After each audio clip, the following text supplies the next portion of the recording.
నిర్గమకాండము 4వ అధ్యాయము మొదటి 2 వచనాలు చదువుకుందాం. నిర్గమకాండము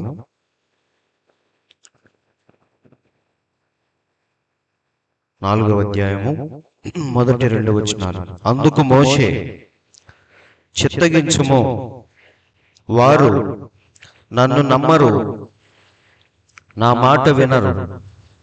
యెహోవా నీకు ప్రత్యక్షము కాలేదందురు అని ఉత్తరమియ్యగా, యెహోవా నీ చేతిలోనిది ఏమిటని అతనిని అడిగాను.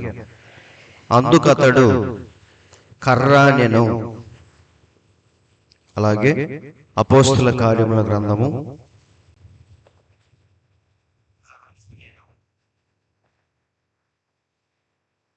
1వ అధ్యాయము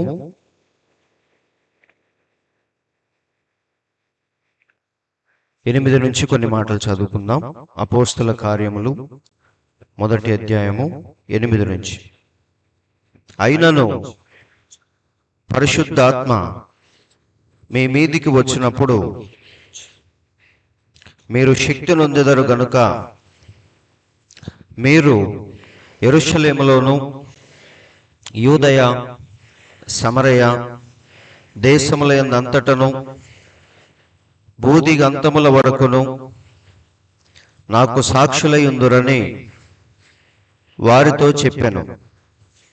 ఈ మాటలు చెప్పి వారు చూచుచుండగా ఆయన ఆరోహణమాయెను.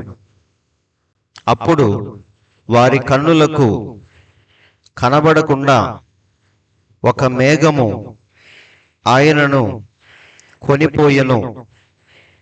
ఆయన వెళ్ళుచుండగా వారు ఆకాశం వైపు తేరి చూచుచుండిరి. ఇదిగో, తెల్లని వస్త్రములు ధరించుకొని 2 మనుషులు వారి యొద్ద నిలిచి, గలిలయ మనుషులారా, మీరెందుకు నిలిచి ఆకాశం వైపు చూచుచున్నారు? మీ యొద్ద నుండి పరలోకమునకు చేర్చుకొనబడిన ఈ యేసే ఏ రీతిగా పరలోకమునకు వెళ్ళుట మీరు చూచితిరో, ఆ రీతిగానే ఆయన తిరిగి వచ్చునని వారితో చెప్పిరి. చాలని చిన్న ప్రార్థన. పరిశుద్ధుడా, ప్రేమ కలిగిన తండ్రి, జీవము కలిగిన యేసయ్యా, మీకు స్తోత్రములు ప్రభువా. ఈ ఉదయకాల సమయంలో మమ్మల్ని ప్రేమించి కొద్ది నిమిషాలు తండ్రి మీ పాద సన్నిధిలో మమ్మల్ని సమకూర్చి మేము పాడిన పాటల ద్వారా మహిమ పొందినందుకు స్తోత్రములు ప్రభువా. ఇప్పుడు చదవబడిన వాక్యాన్ని ఉద్దేశించి ఏ హృదయానికి ఏ వాక్యము కావాలో ప్రభువా నీవే మా యొద్దకు దిగివచ్చి మాతో మాట్లాడమని, ఆ మాటల ద్వారా నా జీవితాన్ని మా జీవితాన్ని సరిచేయమని ప్రభువా, అలాగే మేము ఏదైతే చూడలేకపోతున్నామో దాన్ని చూచినట్లు సహాయం చేయమని. ఎందుకంటే కీర్తనకారుడు చెప్తున్నాడు, ప్రభువా నీ ధర్మశాస్త్రములోని ఆశ్చర్యమైన సంగతులు చూచున్నట్లు నా కన్నులు తెరవమని చెప్తున్నాడు ప్రభువా. అలాంటి నేత్రాలు మాకు కూడా తెరవమని, ఆశ్చర్యమైన సంగతులు చూచే కృపను మాకు దయచేయమని ప్రార్థిస్తున్నాము ప్రభువా. రావలసిన వారిని త్వరపెట్టి నడిపించండి. వచ్చిన ప్రతి ఒక్కరితో తండ్రి మీరే సూటిగా తేటగా మాట్లాడి మా బ్రతుకుల్ని సరిచేయమని మా ప్రభు అయిన యేసుక్రీస్తు నామములో ప్రార్థించి అడుగుచున్నాము తండ్రి, ఆమేన్. మంచి, దయచేసి అందరూ కూర్చోండి.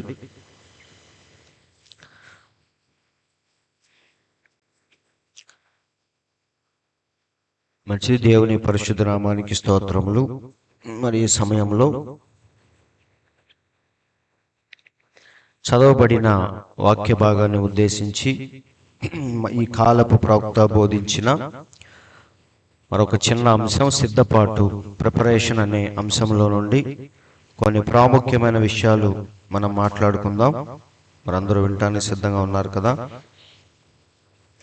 నిజంగా ఈ లోకంలో నేను ఎప్పుడు చెప్తూ ఉంటాను, లోకములో మానవ జన్మ అనేది చాలా అమూల్యమైనది, విలువైనది. మన జీవితం చాలా శ్రేష్టమైనది. లోకములో ఉన్న అన్ని జీవరాశుల కంటే మానవ జన్మ అనేది చాలా విలువైంది.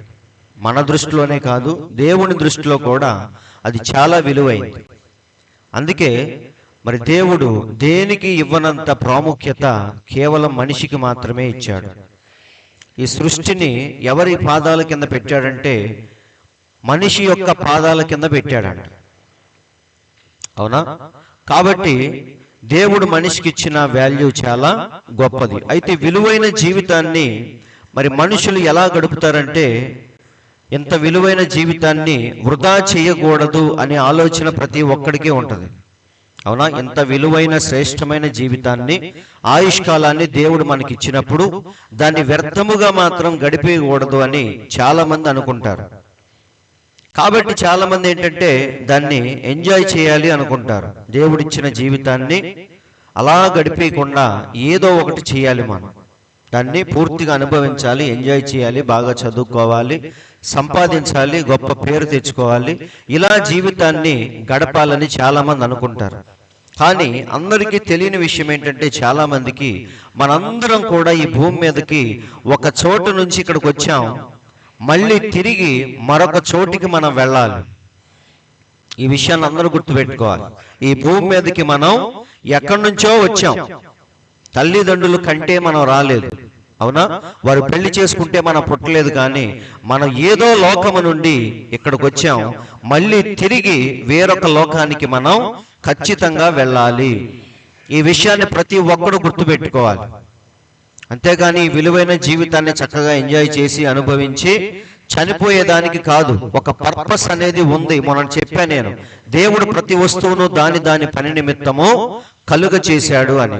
కాబట్టి విలువైన మానవుణ్ణి కూడా దేవుడు ఒక పని నిమిత్తమే కలుగజేశాడు. ఇక్కడ కూర్చున్న మనందరినీ కూడా దేవుడు ఒక పర్పస్ కోసమే ఈ భూమి మీదకి పంపించాడు. కాబట్టి ప్రతి ఒక్కరూ తెలుసుకోవాల్సింది ఏంటంటే, ఒక చోటు నుంచి ఈ భూమి మీదకి మనం వచ్చాం, మళ్ళీ తిరిగి మరొక చోటికి మనం వెళ్ళబోతున్నాం. ఈ మధ్యలో ఉన్న చిన్న గ్యాపే ఈ జీవితం. అందుకే బైబిల్లో ఏమనుందంటే, ఒకసారి చూడండి, ప్రసంగి గ్రంథము 12వ అధ్యాయము 7వ వచనం.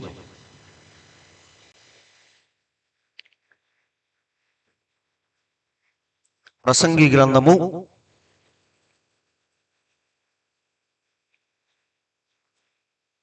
12:7. మన్నైనది వెనుకటి వెలే మరలా భూమికి చేరును, ఆత్మ దానిని దయచేసిన దేవుని యొద్దకు మరలా పోవును. చాలా క్లియర్ గా ఉంది. ఒకరోజు ఏమైపోద్ది? మట్టి తిరిగి మళ్ళీ మట్టిలో కలిసిపోద్ది, కానీ మనలో ఉన్న ఆత్మ మాత్రం తిరిగి దేవుని యొద్దకు వెళ్ళిపోద్ది. ఇంగ్లీష్ బైబిల్లో ఇంకా క్లియర్ గా ఉంది, and the spirit shall return unto God. అంటే దాని అర్థం ఏంటి? రిటర్న్ అంటే అర్థం ఏంటి? నాది నాకు రిటర్న్ ఇచ్చేయి అంటాం. అంటే దాని అర్థం ఏంటి? నేను ఇచ్చింది తిరిగి నాకు ఇచ్చేయని అడగటం. కాబట్టి దేవుడు మనలో పెట్టిన ఈ ఆత్మ ఒకరోజు ఏమైపోద్ది? తిరిగి మళ్ళీ దేవుని యొద్దకు వెళ్ళిపోద్ది. కాబట్టి అందరూ గుర్తుపెట్టుకోవాల్సింది ఏంటంటే, ఏదో వేరే లోకము నుండి మనం ఈ భూమి మీదకి వచ్చాం, మళ్ళీ తిరిగి ఒకరోజు ఈ భూమి మీద నుంచి మనం ఎక్కడికి వెళ్ళిపోవాలి? ఆ లోకానికి తిరిగి వెళ్ళిపోవాలి. సో కొద్ది కాలమే ఈ భూమి మీద మనం జీవించేది. వేరొక లోకము నుంచి వచ్చాం, తిరిగి మళ్ళీ వేరొక లోకానికి మనం వెళ్ళిపోవాలి. ఈ మధ్యలో ఉన్న చిన్న గ్యాపే ఈ భూమి మీద మనం జీవించే ఈ జీవిత కాలం. అందరూ ఆలోచిస్తున్నారండి. అయితే మనం వేరొక లోకానికి వెళ్ళబోయే ముందు మనల్ని మనం సిద్ధపరచుకునే కాలమే ఈ భూమి మీద దేవుడు మనకిచ్చిన ఆయుష్కాలం. ఎంజాయ్ చేసి చక్కగా తిని తాగి చనిపోయేదానికి కాదండి దేవుడిచ్చింది. దేవుడిచ్చింది దేనికోసం అంటే, రేపు మనం వెళ్ళబోయే ఆ మరొక లోకానికి సిద్ధపాటే ఈ యొక్క జీవిత కాలం. సో ఈ భూమి అనేది మనల్ని మనం సిద్ధపరచుకునే స్థలం అన్నమాట. ఈ భూమి ఏంటిది? మనం జీవించి హాయిగా బతికి చచ్చిపోయేదానికి కాదు, మనల్ని మనం సిద్ధపరచుకునే స్థలం ఇది. దేనికి సిద్ధపాటు అంటే, రేపు మనం వెళ్ళబోయే మరొక లోకానికి సిద్ధపాటే ఈ జీవితం. దేవుడు మనకిచ్చిన కాలం ఏంటంటే, అది సిద్ధపరచుకునే కాలం. సో ఈ భూమి మనల్ని మనం సిద్ధపరచుకునే స్థలం. దేవుడు మనకిచ్చిన ఆయుష్కాలం ఏంటంటే, సిద్ధపరచుకునే సమయం. అంటే గడువు కాలం లాంటిది. దేవుడు మనకిచ్చిన ఆయుష్కాలం ఏంటిదంటే మనల్ని మనం సిద్ధపరచుకునే సమయం. ఈ భూమి ఏంటంటే సిద్ధపరచుకునే స్థలమై ఉన్నది. కాబట్టి ప్రతి ఒక్కడు ఈ భూమి మీదకి వచ్చింది ఒక పర్టికులర్ కారణము చేత వచ్చాడు. సో ప్రతి ఒక్కడు ఈ భూమి మీద కారణ జన్ముడే.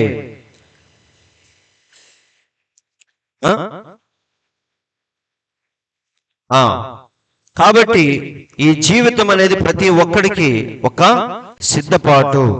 అందరూ ఆలోచిస్తున్నారండి.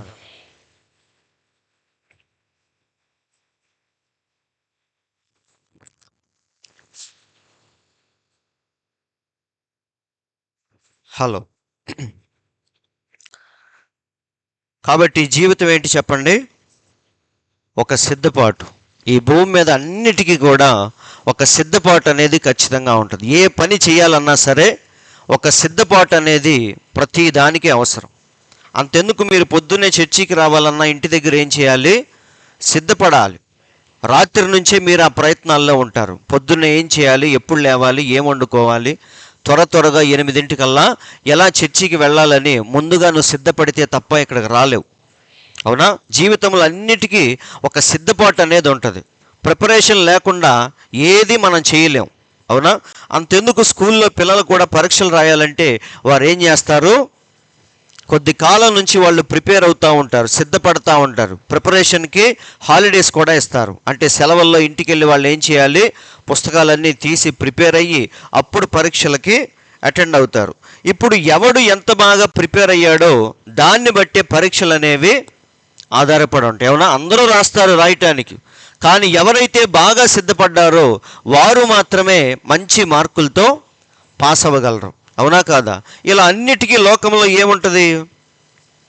సిద్ధపాటు. వివాహం చేసుకోవాలన్నా ఏముంటుంది? ఒక సిద్ధపాటు అనేది ఉంటుంది. ఎంతో కాలం నుండి మనం ఏం చేస్తూ ఉంటాం? ఆ పెళ్ళికి అన్నీ అరేంజ్ చేసుకుంటూ ఉంటాం, సిద్ధపరచుకుంటూ ఉంటాం. మన ఆరోగ్యాన్ని కానీ, డబ్బుల్ని కానీ, పరిస్థితులను కానీ చుట్టాలకు ముందు నుంచే ఫోన్ చేసి చెప్తాం. ఏమని? ఆ రోజు నువ్వు ఎట్లాగైనా సరే సెలవు పెట్టుకొని రావాలి. అంటే వాడిని సిద్ధపరుస్తున్నాం. మనం సిద్ధపడుతున్నాం, వాడిని సిద్ధపరుస్తున్నాం. పరిస్థితులన్నిటినీ ఏం చేస్తున్నాం? ఆ వివాహం కోసమని మనం సిద్ధపరుచుకుంటూ ఉన్నాం. నువ్వు ఎంత బాగా సిద్ధపడితే ఆ రోజు అంత స్మూత్గా పెళ్ళి అనేది ఎలాంటి ఇబ్బందులు, సమస్యలు లేకుండా అయిపోతూ ఉంటుంది. ఎలాంటి ప్రిపరేషన్ లేకుండా నువ్వు తాపీగా కూర్చుంటే ఆ రోజు ఏమైద్ది? అంతా కంగారు అయిపోతూ ఉంటుంది. కాబట్టి ప్రిపరేషన్ అనేది చాలా ప్రాముఖ్యమైనది ప్రతి దానికి కూడా. అంతేకాదండి, ఒక యుద్ధానికి కూడా మనం ఏం చేయాలి? సిద్ధపడాలి, ప్రిపేర్ అవ్వాలి. మరి సైనికుడిగా మనం జాయిన్ అయిన ప్రతి రోజు నుంచి మనకేం చేస్తారంటే అక్కడ తర్ఫీదు ఇస్తూ ఉంటారు. అవునా? మా డాడీ సోల్జర్ కాబట్టి చెప్తున్నాను. అక్కడిచ్చే తర్ఫీదు చాలా కఠినమైన ట్రైనింగ్. అది ఎందుకు వచ్చావరా బాబు అన్నట్టుగా అనిపిస్తుంది అంట అక్కడ. కానీ వాడిని ఎలా తయారు చేస్తారు? ఒకరోజు దేనికైనా సరే తట్టుకొని అవసరమైతే దేశం కోసం ప్రాణాలైనా అర్పించేటట్టుగా వాడిని మారుస్తారు. ఇక్కడ కూర్చొని మనల్ని యుద్ధం చేయమంటే మనం చేయలేమండి. కానీ అక్కడికి వెళ్ళి తర్ఫీదు పొందిన తర్వాత ఎలా అనిపించింది మనకి? చనిపోతే దేశం కోసం చనిపోవచ్చు. మన ప్రవక్త కూడా చెప్పాడు, దేవుని కోసం చనిపోయేది చాలా ప్రాముఖ్యమైనది, దాని తర్వాత దేశం కోసం చనిపోవటం అనేది చాలా మంచిది అని.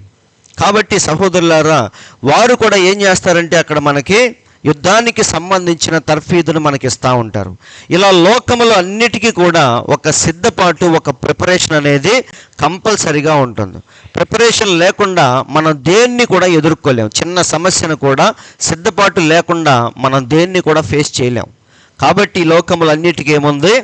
సిద్ధపాటు అనేది ఉంది. అలాగే మన గొప్ప దేవుడు తన పిల్లలందరినీ ఏం చేస్తున్నాడంటే ఆయన కూడా సిద్ధపరుస్తూ ఉన్నాడు. అవునా? లోకంలో ఇప్పుడు దాకా పరీక్షలకు ఎలా సిద్ధపడాలి, వివాహానికి ఎలా సిద్ధపడాలి, యుద్ధానికి ఎలా సిద్ధపడాలి, ఇవన్నీ చూసాం మనం. అయితే దేవుడు కూడా తన పిల్లల్ని ఏం చేస్తున్నాడంటే ఆయన సిద్ధపరుస్తూ ఉన్నాడు. అవునా? దేనికోసం సిద్ధపరుస్తున్నాడు దేవుడు? ఆ కాలములో వచ్చే ఉగ్రతను తప్పించుకోవటానికి దేవుడు తన పిల్లల్ని సిద్ధపరుస్తున్నాడు. అందరూ ఆలోకిస్తున్నారండి. ఇది ఎవరు చేసే సిద్ధపాటు అంటే దేవుని యొక్క సిద్ధపాటు. మనం కూర్చొని ఒక్కొక్కసారి ఎంత ప్రిపేర్ అయినా, సిద్ధపడినా పరీక్షల్లో సరిగ్గా రాయలేం మనం. అవునా కాదా? పొద్దున్నే 4 గంటలకు లేచి కూర్చొని చదివినా సరే వాడికి మంచి మార్కులు రాకపోవచ్చు. ఎందుకని? మన ప్రిపరేషన్లో, సిద్ధపాటులో ఏదో ఒక లోపం అనేది ఉంటుంది. కానీ దేవుడు గనక సిద్ధపరిస్తే ఎలా ఉంటుంది? అందులో మనకి పేరు పెట్టడానికి ఏమీ ఉండదు.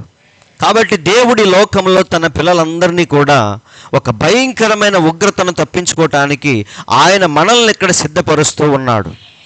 అందరూ ఆలకిస్తున్నారండి. అయితే లోకాన్ని దేవుడు దేనికి సిద్ధపరుస్తున్నాడంటే, దేవుడు అంటే తెలియని వారిని, సువార్తను తోసేసిన వాళ్ళందరూ దేనికి సిద్ధపడుతున్నారంటే, వారు ఉగ్రతలో పాల్గొనటానికి సిద్ధపడుతున్నారు. కానీ మనల్ని దేనికి సిద్ధపరుస్తున్నాడంటే, దేవుడు తప్పించుకోవటానికి సిద్ధపరుస్తున్నాడు. మరి వీరిని ఎందుకు సిద్ధపరుస్తున్నాడు? ఉగ్రతలో వాళ్ళు పాల్గొనాలి. అందరూ ఆలకిస్తున్నారు. వారికి తెలియకుండానే ప్రపంచమంతా ఇప్పుడు ఎక్కడికి వెళ్తుందంటే, ఆ ఉగ్రతలో పాల్గొనటానికి ప్రయాణిస్తూ ఉంది. ఎక్కడ చూసిన పాపపు వాసన, ఎక్కడ చూసిన కల్మషం, ఎక్కడ చూసిన అసూయ, ఈర్ష్య, కక్షలు, ఇవన్నీ దేన్ని చూపిస్తున్నాయి అంటే, ఒకరోజు ఈ ప్రపంచం దేవుని యొక్క ఉగ్రతలో పాల్గొనబోతుంది అని చూపించేవే ఇవన్నీ కూడా. కాబట్టి దేవుడు తన పిల్లల్ని తప్పించుకోవటానికి సిద్ధపరుస్తుంటే, లోకం దేనికి సిద్ధపడుతుందంటే, అందులో పాల్గొనటానికి లోకం సిద్ధపడుతుంది. అందరూ ఆలకిస్తున్నారండి. కాబట్టి మన ప్రవక్త అంటున్నాడు, ఎప్పుడైతే ఆదాము అవ్వలు ఏదైనా తోటలో ఆ పండు తిన్నారో, ఏ పండు అది? దానికి ఒక మంచి పేరు పెట్టాడు మన దేవుడు. ఏంటదంటే, మంచి చెడు తెలివితేటలు ఇచ్చే వృక్ష ఫలం అది. ఎప్పుడైతే ఆ పండు తిన్నారో, ఇక మనిషికి ఏం పెరిగిపోయినాయి అంటే, అతికి తెలివితేటలు పెరిగిపోయినాయి. అవునా? కంపల ముంచే తెలివితేటలు, వింటున్నారండి, పక్కవాడిని దోచుకునే తెలివితేటలు, అన్నీ ఈ తెలివితేటలే పెరిగిపోయినాయి. కాబట్టి ఎప్పుడైతే వారు ఆ పండు తిన్నారో, ఇక ఆ రోజు నుంచి దేవుని యొక్క ఉగ్రత అనేది మానవుణ్ణి తాకుతూనే ఉంది. వారు తిన్న ప్రతిసారి, ప్రవక్త అంటున్నాడు, వారు తిన్న ప్రతిసారి ఉగ్రతలో వాళ్ళు పాల్గొంటున్నారు అంటున్నాడు. అవునా? వారు ఆ రోజు తిన్నప్పుడు దేవుని యొక్క శాపానికి గురయ్యారు. అలాగే ఈరోజు కూడా ప్రతి ఒక్కడు మంచి చెడు తెలివితేటలతోనే ప్రయాణిస్తూ ఉన్నాడు. ఈరోజు మీరు గమనించండి, తిక్కలోళ్ళు ఎవరైనా ఉన్నారా? ఎవ్వరు లేడు. చదువుతో సంబంధం లేదండి. ఒకప్పుడు చదువుకున్న వాళ్ళు తెలివిగా ఉండేవాళ్ళు, చదువు లేని వాళ్ళు పాపం పశువుల్లాగా ఉండేవాళ్ళు. అందుకే మనం చదువుకునేటప్పుడు ఏమని ఉంటుంది? విద్య లేనివాడు వింత పశువు అని ఉంటుంది. అవునా? కానీ ఇప్పుడు మాత్రం అలా తిక్కలోళ్ళు అనే వాళ్ళు ఎవ్వరు లేరు. ప్రతి ఒక్కడు ఈరోజు తెలివిగానే ప్రవర్తిస్తూ ఉన్నాడు. చదువుతో సంబంధం లేదండి. బిచ్చగాడు కూడా ఏం మాట్లాడతాడు? రూల్స్ అన్నీ మాట్లాడతాడు రోడ్డు మీద. కాబట్టి ఈరోజు తెలివి తక్కువ వాడు ఎవ్వరు లేరు. ప్రతి ఒక్కడు ఈరోజు తెలివి గలవాడు. ఎందుకంటే వాడు మంచి చెడు తెలివితేటలు ఇచ్చే వృక్షఫలాన్ని ఎప్పుడైతే తిన్నాడో, ఆ రోజు నుంచి మనిషి దేని వెంట పరిగెత్తుతున్నాడంటే, జ్ఞానం వైపే వాడు పరిగెత్తుతున్నాడు తప్ప దేవుని వైపు తిరిగేవాడు ఎవ్వడు లేడు. అయితే ప్రతి కాలంలో దేవుడు తనకంటూ కొంతమందిని ఆయన ప్రతి కాలంలో కలిగి ఉంటాడు. వారు మాత్రం ఏంటంటే, ఈ మంచి చెడు తెలివితేటల వైపు వెళ్లకుండా విశ్వాసముతో దేవుని వైపుకు తిరిగేవారు ప్రతి కాలంలో ఉన్నారు. అందరూ ఆలకిస్తున్నారండి. అయితే 100 మందిలో 95 మంది ఈ మంచి చెడు తెలివితేటల వైపు వెళితే, ఒక్క 5గురు మాత్రమే దేవుణ్ణి వెతికేవారు ప్రతి కాలంలో ఆయనకంటూ కలిగి ఉన్నారు. అందుకే ప్రవక్త ఏమంటున్నాడంటే, ఎప్పుడు కూడా మన జ్ఞానం మీద, తెలివితేటల మీద మనం ఆధారపడకూడదు అని ప్రవక్త అంటున్నాడు. తెలుగులో నాకు దొరకలేదు, అందుకే ఇంగ్లీష్లో పెట్టాను. తర్వాత చక్కగా మీరు చదువుకోండి. సో ఇక్కడ ఏమంటున్నాడంటే, మన యొక్క జ్ఞానం మీద, తెలివితేటల మీద ఎప్పుడు కూడా మనం ఆధారపడకూడదు. మనం ఏం చేయాలంటే, దేవుడు చేసే క్రియను, దేవుడు చేసేదాన్ని విశ్వాసముతో అంగీకరించి ముందుకెళ్ళిపోవటమే తప్ప మనం తెలివితేటలతో ఏమీ చేయలేము. దేవుడు కూడా భూమి మీద ఉన్నప్పుడు ఒక మాట చెప్పాడు, ఒకడు కూర్చొని ఆలోచించుట ద్వారా ఒక మోరెడు హైట్ ఏమీ పెరగడు అన్నాడు. అవునా? మనం కూర్చొని ఆలోచించినంత మాత్రాన ఏమీ మనం చేయలేము. అందుకే మనం ఏం చేయాలంటే, పూర్తిగా దేవుని మీద ఆధారపడటం మనం నేర్చుకోవాలి. అందరూ ఆలకిస్తున్నారండి. దావీదు కూడా ఎవరి మీద ఆధారపడ్డాడు? సింహం వచ్చి గొర్రెను తీసుకుని వెళ్ళిపోతున్నప్పుడు యెహోవా నామం పేరిట దాన్ని తరిమి కొట్టాడు. అవునా? కాబట్టి ప్రతి చిన్నదానికి మనం ఎవరి మీద ఆధారపడాలి?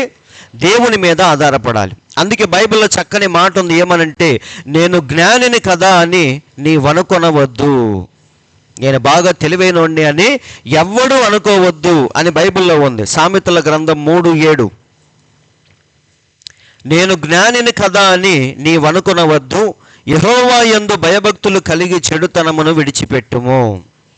కాబట్టి మంచి చెడు తెలివితేటలు ఇచ్చే వృక్షఫలాన్ని ఎప్పుడైతే మానవుడు తిన్నాడో ఆ రోజు నుంచి మానవుడికి దేవుని యొక్క గుణలక్షణాలతో పాటు దెయ్యం యొక్క గుణలక్షణాలు కూడా వాడికి వచ్చినాయి. అందుకే తెలుసో తెలియక మనం ఏం చేస్తామంటే తెలివితేటల మీద ఆధారపడతాం. ప్రతి చిన్నదానికి వంచన చేసే ఆలోచనలు, కపటమైన ఆలోచనలు మన రక్తంలో ఆల్రెడీ మనకున్నాయి. అయితే మనమేం చేయాలంటే దేవుణ్ణి తెలుసుకున్న తర్వాత ఆ మనస్సును విడిచిపెట్టి ఇక దేవుణ్ణి వెంబడించే దిశగా మనం వెళ్ళిపోవాలి. అదే అంటున్నాడు, నేను జ్ఞానిని కదా అని నీవనుకొనవద్దు, యెహోవా యందు భయభక్తులు కలిగి చెడుతనమును విడిచిపెట్టుము. ఇది ఎవరు చేస్తారంటే దేవుని పిల్లలు మాత్రమే ఈ పని చేయగలరు. అందరూ ఆలోచిస్తున్నారా? అందుకే పౌలు కూడా ఏమన్నాడంటే మనిషి యొక్క జ్ఞానం దేవుని దృష్టిలో వెర్రితనం అంటున్నాడు. ఇక్కడ చూడండి, కొరింథీయులకు రాసిన పత్రిక 3:19 పౌలు అంటున్నాడు, ఈ లోక జ్ఞానము దేవుని దృష్టికి వెర్రితనమే. ఎక్కడైనా సరే మనిషి అంగారు గ్రహం మీదకి వెళ్ళినా సరే అది దేవుని దృష్టికి వెర్రితనమే. ఒక విమానాన్ని కనుక్కొని గాలిలో ఎగురుతున్నా సరే అది దేవుని దృష్టికి వెర్రితనమే. ఒకసారి విమానాలు గుద్దుకున్నాయా లేదా? రోడ్డు మీద అంటే ట్రాఫిక్ ఎక్కువ అయ్యి కార్లు గుద్దుకుంటాయి. కానీ గాలిలో ఎగిరే విమానాలు కూడా ఏం చేసినాయి? ఒకసారి గుద్దుకున్నాయా లేదా? గుద్దుకొని చచ్చిపోయారా లేదా? ఎన్ని విమానాలు కూలిపోయినాయి మనం చూస్తున్నామా? అంతెందుకు ట్రైన్స్ అన్నీ గుద్దుకొని చాలామంది చనిపోతున్నారు. ఇలా ఎక్కడ చూసినా సరే మనిషి యొక్క జ్ఞానం దేవుని దృష్టికి అది వెర్రితనంగానే కనిపిస్తూ ఉంటుంది. కావాలంటే మీరు గమనించండి, ఆది కాండములో ఒకసారి ఆదాము అవ్వలు పాపం చేసినప్పుడు వారు ఏం చేశారంటే వారికి బట్టలు లేవన్న విషయం తెలిసిపోయింది. అవునా? కాబట్టి పండు తినగానే వారి కళ్ళు తెరవబడి బట్టలు లేవన్న విషయం వారికి తెలిసిపోయింది. అప్పుడు వెంటనే ఏం చేశారంటే దేవుడు వచ్చే సమయానికి ఏదో ఒకటి చేయాలి కాబట్టి గబగబ వెళ్ళి ఆకులు జుట్టుకొని నుంచున్నారు. అవునా? ఇదేంటి? దేవుణ్ణి ఎదుర్కోవటానికి వారు చేసిన సిద్ధపాటు. వారు ఎలా సిద్ధపడ్డారు? పాపము చేశారు, ఇప్పుడు దేవుడు వస్తాడు, ఆయన ముందు నిలబడాలి. కాబట్టి ఏం చేశారంటే అప్పటికప్పుడు ఏదో ఆలోచించి జ్ఞానముతో అంజూరపు ఆకులు చుట్టుకొని కాసేపు తృప్తి పడ్డారు. వాళ్ళు అమ్మయ్య మన సిగ్గు కప్పబడిందిలే అనుకున్నారు. కానీ దేవుడు వచ్చి వారిని తీర్పులో నిలబెట్టే సమయానికి అవన్నీ ఏమైపోయినాయి? ముడుచుకుపోయి మళ్ళీ సిగ్గంతా బయటకు వచ్చే పరిస్థితి ఏర్పడింది. కాబట్టి మనిషి యొక్క సిద్ధపాటు ఏమైంది? ఇక్కడ వీళ్ళు సిద్ధపడ్డారు, దేవుణ్ణి ఎదుర్కోవటానికి సిద్ధపడ్డారు, తీర్పులో నిలబడటానికి సిద్ధపడ్డారు. కానీ ఎలా సిద్ధపడ్డారు? జ్ఞానముతో. మనిషి యొక్క జ్ఞానముతో ఎప్పుడైతే అంజూరపు ఆకులు చేసుకున్నారో అవన్నీ కూడా దేవుని తీర్పులో నిలబడలేకపోయినాయి. అప్పుడు దేవుడే ఏం చేశాడు? వాళ్ళ పరిస్థితి చూసి, వాళ్ళ అవస్థ చూసి దేవుడే ఏం చేశాడంటే ఒక గొర్రె పిల్లను చంపాడు వారి కోసం. వింటున్నారండి? ఒక మనిషి పాపాలు కప్పాలంటే పాత నిబంధనలో ఖచ్చితంగా ఒక బలి పశువు అనేది అక్కడ వధించబడాలి. కాబట్టి దేవుడు అక్కడ ఒక గొర్రె పిల్లను చంపి దాని యొక్క చర్మాన్ని తీసి వారికి ఏం చేశాడంటే ప్రశస్తమైన వస్త్రాలుగా చుట్టాడు. అందరూ ఆలకిస్తున్నారు. కాబట్టి మనిషి యొక్క సిద్ధపాటు ఏమైపోయింది? ఫెయిల్ అయిపోయింది. అది కాసేపు బాగానే ఉంటుంది. అవునా? భలే ఆలోచించా నేను, భలే తెలివైన వాడిని మనం అనుకుంటాం మనం. కానీ కొద్ది రోజులు గడిచిన తర్వాత ఎంత వెర్రితనంగా మనం ఆలోచించామో దేవుడు రుజువు చేస్తూ ఉంటాడు. కాబట్టి ఆకులు చుట్టుకొని ఏమనుకున్నారు? భలే ఉంది ఇది అనుకున్నారు. కానీ తర్వాత ఆకులు ఏమైపోయినాయి? దేనికి పనికి రాకుండా పోయినాయి. అప్పుడు దేవుడే వచ్చి వారికి పర్మనెంట్గా చర్మపు చొక్కాయలను తొడిగాడు. అయితే వారిని మరి ఆ తోటలో నుంచి గెంటేసేటప్పుడు దేవుడు ఒక మంచి మాట చెప్పాడు. ఏంటా మాట అంటే స్త్రీతో చెప్తున్నాడు, మరియు నీకును స్త్రీకిని నీ సంతానమునకు ఆమె సంతానమునకు నేను వైరం కలగజేస్తున్నాను. ఒకరోజు నీవు దాని మడిమ మీద కొడతావు, కానీ అదేం చేసిద్ది? స్త్రీ సంతానముగా వచ్చిన వాడు నీ తల చితగ్గొడతాడు అని దేవుడు అప్పుడే చెప్పాడు. అంటే దాని అర్థం ఏంటి? పడిపోయిన మానవుణ్ణి విమోచించటానికి దేవుడే ఒక గొప్ప విమోచన పథకాన్ని అప్పుడే సిద్ధపరిచాడు. ఎప్పుడు? ఏదెను తోటలో ఆది కాండములోనే పడిపోయిన మానవుణ్ణి తిరిగి మళ్ళీ ఏదెనులోకి ఎలా రప్పించాలి అని దేవుడే ఒక మాస్టర్ మైండ్తో ఒక గొప్ప విమోచన పథకాన్ని సిద్ధపరిచాడు. అవునా?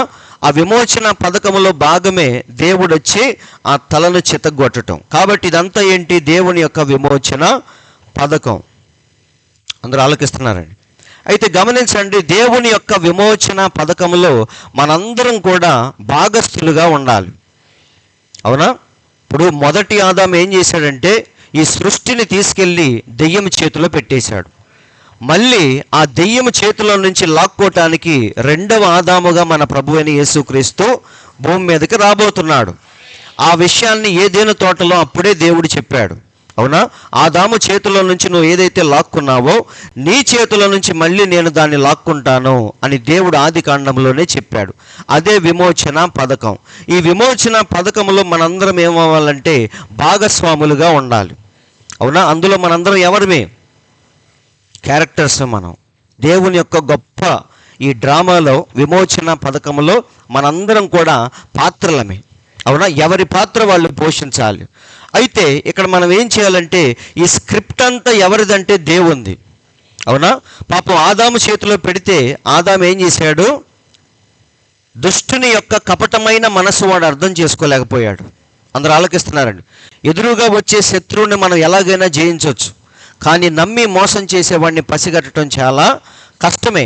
అందుకే ఆదాము అవ్వలకి పాపం ఆ సర్పములో ఉన్న కుయుక్తి ఏంటో వాళ్ళకి అర్థం కాలేదు. అందుకే సృష్టిని తీసుకెళ్ళి వాడి చేతిలో పెట్టేశారు.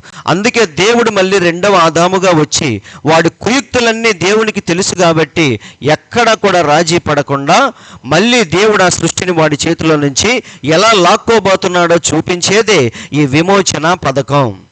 ఈ పథకంలో మనందరం కూడా భాగస్వాములుగా ఉండాలి. అవునా? అయితే ఇక్కడ ఒక చిన్న విషయం ఏంటంటే ఈ విమోచన పథకాన్ని జరిగిస్తుంది ఎవరు? స్వయముగా దేవుడే. ఆదాము కాదండి. ఆదాము కాదు, పాత నిబంధనలో ఉన్న ప్రవక్తలు కాదు, ఏ వ్యక్తి కాదు, కానీ స్వయంగా దేవుడే రంగం మీదకి వచ్చి ఈ యొక్క గేమ్ అనేది ఆడుతూ ఉన్నాడు ఆయన. ఇదొక గొప్ప మైండ్ గేమ్ అన్నమాట. మైండ్ గేమ్ అంటే ఏంటి? కూర్చొని చెస్ ఆడతాం కదా. చెస్ ఆడేటప్పుడు ఏం తెలిసిద్దంటే నీకెన్ని తెలివితేటలు ఉన్నాయో నాకెంత తెలివి ఉందో తెలిసేదే ఆ చెస్ గేమ్ అనేది.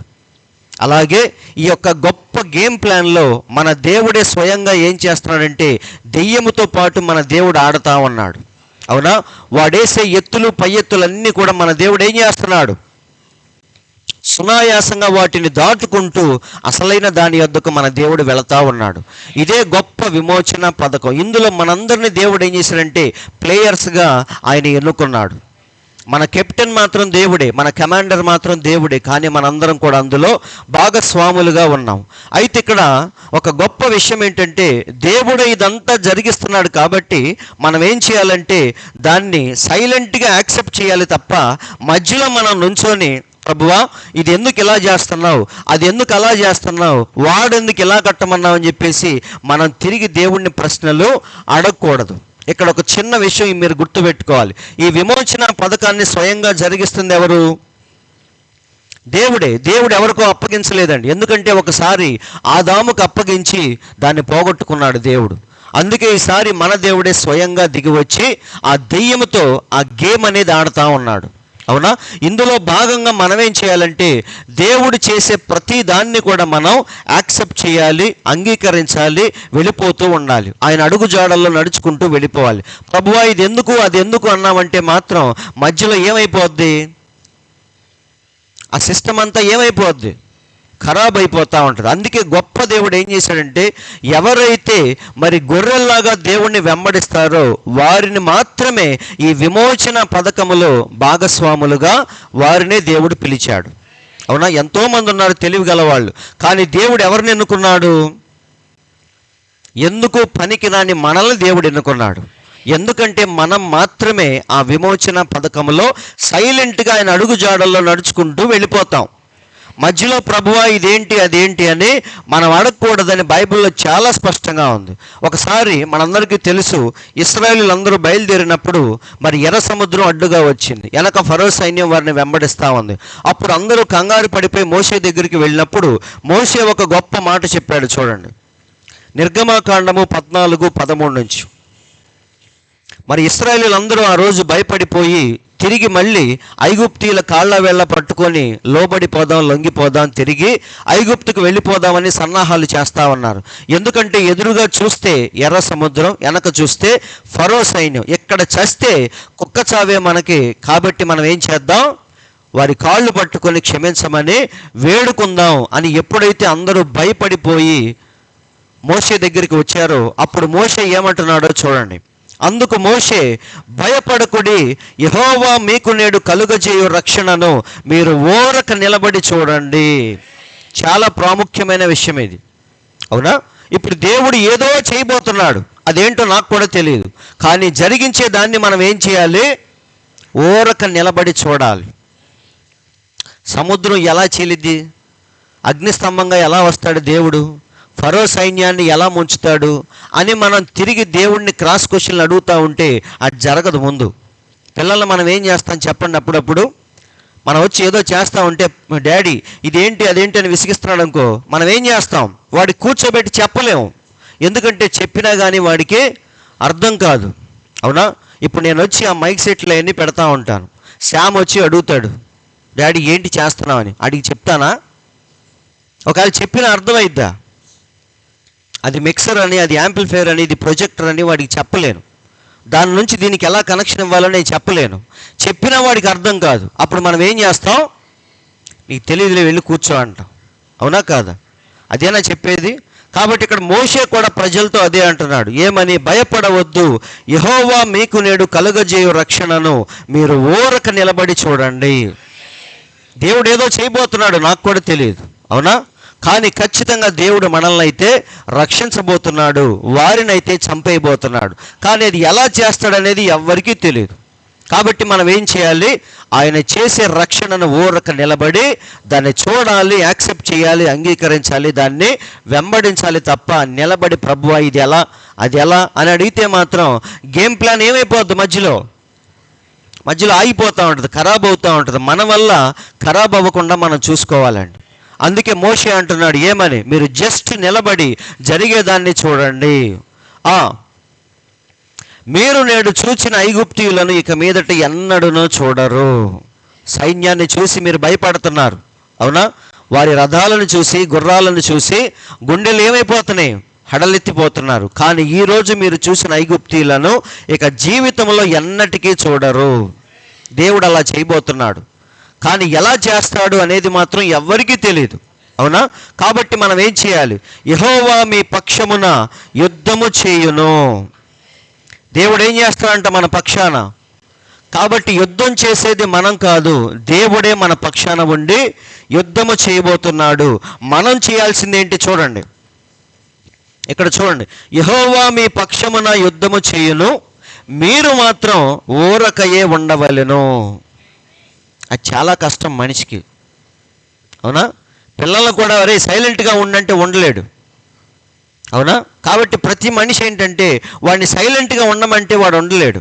కానీ దేవుడు తన పిల్లలకి చెప్తుంది ఏంటంటే, చెయ్యాల్సింది ఏంటో నేను చేస్తాను, మీరు ఏం చేయాలి, జస్ట్ ఊరక నిలబడి దాన్ని చూడండి అంటున్నాడు. కాబట్టి సహోదరులారా, మనిషి ఎప్పుడు కూడా ఏ రోజైతే వాడు మంచి చెడు తెలివితేటలు ఇచ్చే వృక్షఫలాన్ని తిన్నాడో ఆ రోజు నుంచి వాడికి అన్ని డౌట్లే, ప్రతి దానికి రుజువు కావాలి. తోమా ఏమన్నాడు, ఆయన గాయాల్లో వేళ్ళు పెట్టి చూస్తే తప్ప నేను నమ్మను అన్నాడు, అవునా? అప్పుడు దేవుడు చేయమన్నాడు,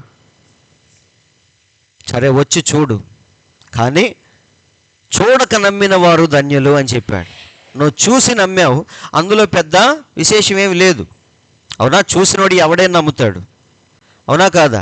కానీ చూడకుండా ఉందని నమ్మేవాడే గొప్పవాడు.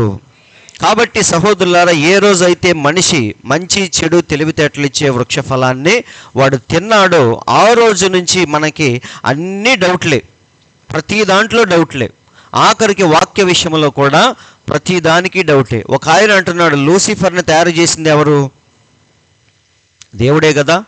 మళ్ళీ దేవుడే వాడిని సృష్టించి దేవుడే వాడిని భూమి మీదకి పంపించి ఈ నాశనాన్ని కలగజేయటానికి కారణం సగం దేవుడే అంటున్నాడు. ఎందుకని, లూసిఫర్ని చేసింది ఆయనే కాబట్టి వాడు చేసే దుష్ట పనులన్నిటికీ సగం కారణం దేవుడే అంటున్నాడు. నిజమే, వాడి యొక్క తెలివితేటలు ఏం చేస్తున్నాయి, దేవుణ్ణి ప్రశ్నించేలాగా చేస్తున్నాయి. అందరు ఆలకిస్తున్నారండి. కాబట్టి సహోదరులారా, మంచి చెడు తెలివితేటలు అనేవి ప్రతి చోట మనకి పని చేయవు. మరి ముఖ్యముగా వాక్య విషయంలో ఎన్నడూ కూడా తెలివితేటల మీద, జ్ఞానం మీద మనం ఆధారపడకూడదని దేవుడు మనకి స్పష్టంగా చెప్తున్నాడు. లోకంలో బతకటానికి మనం వాడుకోవచ్చు తెలివితేటలు, ఉద్యోగం దగ్గర, వ్యాపారం దగ్గర. కానీ వాక్య విషయంలో మనం ఎలా ఉండాలి? మన తెలివి, మన జ్ఞానం పక్కన పెట్టి దేవుడు ఏం చెప్తున్నాడు అనేది ముందు మనం చూడాలి. సరేనా? కాబట్టి సహోదరులారా, ఇక్కడ ప్రవక్త అంటున్నాడు చూడండి. ప్రవక్త అదే అంటున్నాడు. ఇప్పుడు దేవుని ప్రణాళిక అంతా కూర్చోబెట్టి మనకు చెప్పినా సరే మనకు అర్థం కాదు. ఎందుకంటే మన జ్ఞానం ఎంత, దేవుని జ్ఞానం ఎంత. ఒకవేళ ఎక్స్ప్లెయిన్ చేసినా సరే మనకు అర్థం కాదు. ఆకాశంలో సూర్య చంద్ర నక్షత్రాలను 24 గంటల పాటు మన దేవుడు ఆపేశాడు. ప్రభు అది ఎలా ఆపేవని అడిగితే దేవుడు చెప్పినా మనకు అర్థం కాదు. నీళ్లను గోడగా ఎలా కట్టావు ప్రభు అని అడిగితే దేవుడు చెప్పినా నీకు అర్థం కాదు. నీటిని ద్రాక్షరసముగా ఎలా మార్చావు ప్రభు అంటే చెప్పినా మనకు అర్థం కాదు. 4 రోజుల తర్వాత లాజర్ని ఎలా బ్రతికించావు ప్రభు అంటే కూర్చోబెట్టి చెప్పినా మనకు అర్థం కాదు. కాబట్టి మనం ఏం చేయాలి? ఆయన జరిగించేదాన్ని చూస్తూ, యాక్సెప్ట్ చేస్తూ, అంగీకరిస్తూ వెళ్ళిపోవాలే తప్ప కూర్చొని మనం ప్రశ్నలు అడగకూడదు. ప్రవక్త అదే అంటున్నాడు. ఆయన నీకు చెప్పినా సరే నీకు అది అర్థం కాదు అంటున్నాడు. అవునా? కాబట్టి మనం ఏం చేయాలి? ఒకసారి మనందరికీ తెలుసు, మరియమ్మ పెళ్లి కాకముందు మరి దూత వచ్చి ఆమెతో చెప్పింది ఏమని? అమ్మా, నువ్వు గర్భవతివి కాబోతున్నావు అంటాడు. అనంగానే ఆమె షాక్ తింటది. ఎందుకని? ఒక స్త్రీకి అత్యంత పవిత్రమైనది ఏంటంటే గుణశీలమే. అవునా కాదా? చాలామంది హాస్పిటల్కి వస్తూ ఉంటారు ఆడవాళ్ళు. ఏంటంటే ఇల్లీగల్ ప్రెగ్నెన్సీతో చాలామంది వస్తూ ఉంటారు. ఇల్లీగల్ ప్రెగ్నెన్సీ, వారిని పోలీసులే తీసుకొస్తూ ఉంటారు. వింటున్నారండి? వాళ్ళు ఎక్కడో ఏదో తప్పు చేస్తారు, బయటపడిపోయిద్ది, ఇక దాన్ని తీయలేక, కక్కలేక, మింగలేక డాక్టర్ దగ్గరికి వస్తారు. వింటున్నారండి? కాబట్టి ఇలాంటివి చాలా ఉంటాయి. అందుకే ఒక స్త్రీకి వాళ్ళని మేము అడ్మిట్ చేసుకుంటాం, కానీ ఎప్పుడైతే పోలీసు, ఎమ్మెల్సీ ఇవన్నీ మేము రాస్తామో వాళ్ళకి భయం వేసి రాత్రికి రాత్రి చాలామంది వెళ్ళిపోతూ ఉంటారు. పొద్దున్నే లేచి చూస్తే కొంతమంది ఉండరు, వెళ్ళిపోతారు. ఎందుకని? పోలీస్ కేసు అయిద్దని భయపడతారు. సో ప్రతి స్త్రీకి అత్యంత పవిత్రమైనది ఏంటంటే గుణశీలం. కానీ ఇక్కడ దూత వచ్చి ఏమని చెప్తున్నాడంటే పెళ్ళి కాకముందే నువ్వు గర్భం ధరిస్తావని చెప్పాడు. అప్పుడు ఆ మాట ఎలా అనిపించింది ఆమెకి? చాలా భయంకరంగా అనిపించింది. అంటున్నారు, ఒక తప్పు చేస్తేనే రాళ్ళు తీసుకొని కొట్టి చంపేస్తారు ఆమెను. అటువంటిది పెళ్లి కాకుండా గర్భం ధరించి రోడ్డు మీద తిరుగుతూ ఉంటే ఊరుకుంటారా? అక్కడికి ప్రదానం కూడా అయ్యింది, యోసేపుతో ప్రదానం చేయబడింది, కానీ ఇంకా పెళ్లి కాలేదు. అప్పుడే దూత వచ్చి ఏమని చెప్తున్నాడు? నువ్వు గర్భవతివి కాబోతున్నావు అని చెప్పాడు. దెబ్బకి షాక్ అయింది ఆమె. షాక్ అయ్యి అడుగుతుంది, ఒకసారి చదవండి. అందుకు మరియా, నేను పురుషుని ఎరుగని దాననే, ఇది ఎలాగో జరుగునని దూతతో అనగా. మరియమ్మ ఏమని అడిగింది? నేను ఇందాక చెప్పాను, దేవుడు ఆడే ఈ గేమ్ ప్లాన్లో చాలా వింతలు, విశేషాలు జరుగుతూ ఉంటాయి. అప్పుడు మన షాక్కి గురై దేవుడిని అడగకూడదు, ప్రభువా ఇదేంటి ఇలా చేశావు అని అడగకూడదు. కానీ ఇక్కడ మరియమ్మ ఏం చేస్తుంది? అది వింతగా అనిపించింది కాబట్టి అడుగుతుంది, అయ్యా నువ్వు చెప్పింది బాగానే ఉంది, కానీ నేను ఇప్పటిదాకా ఏ పురుషుణ్ణి ఎరుగను, మరి ఇది ఎలా జరిగిద్ది అని అడిగినప్పుడు దూత చెప్తున్నాడు చూడండి. దూత, పరిశుద్ధాత్మ నీ మీదకి వచ్చును, సర్వోన్నతుని శక్తి నిన్ను కమ్ముకొనును గనుక పుట్టబోవు శిశువు పరిశుద్ధుడై దేవుని కుమారుడు అనబడును. కాబట్టి నీకు పుట్టేవాడు ఒక ప్రవక్త కాదు, ఒక పాస్టర్ కాదండి, సర్వోన్నతుడైన దేవుడే స్వయముగా నీ గర్భములో నుంచి రాబోతున్నాడు.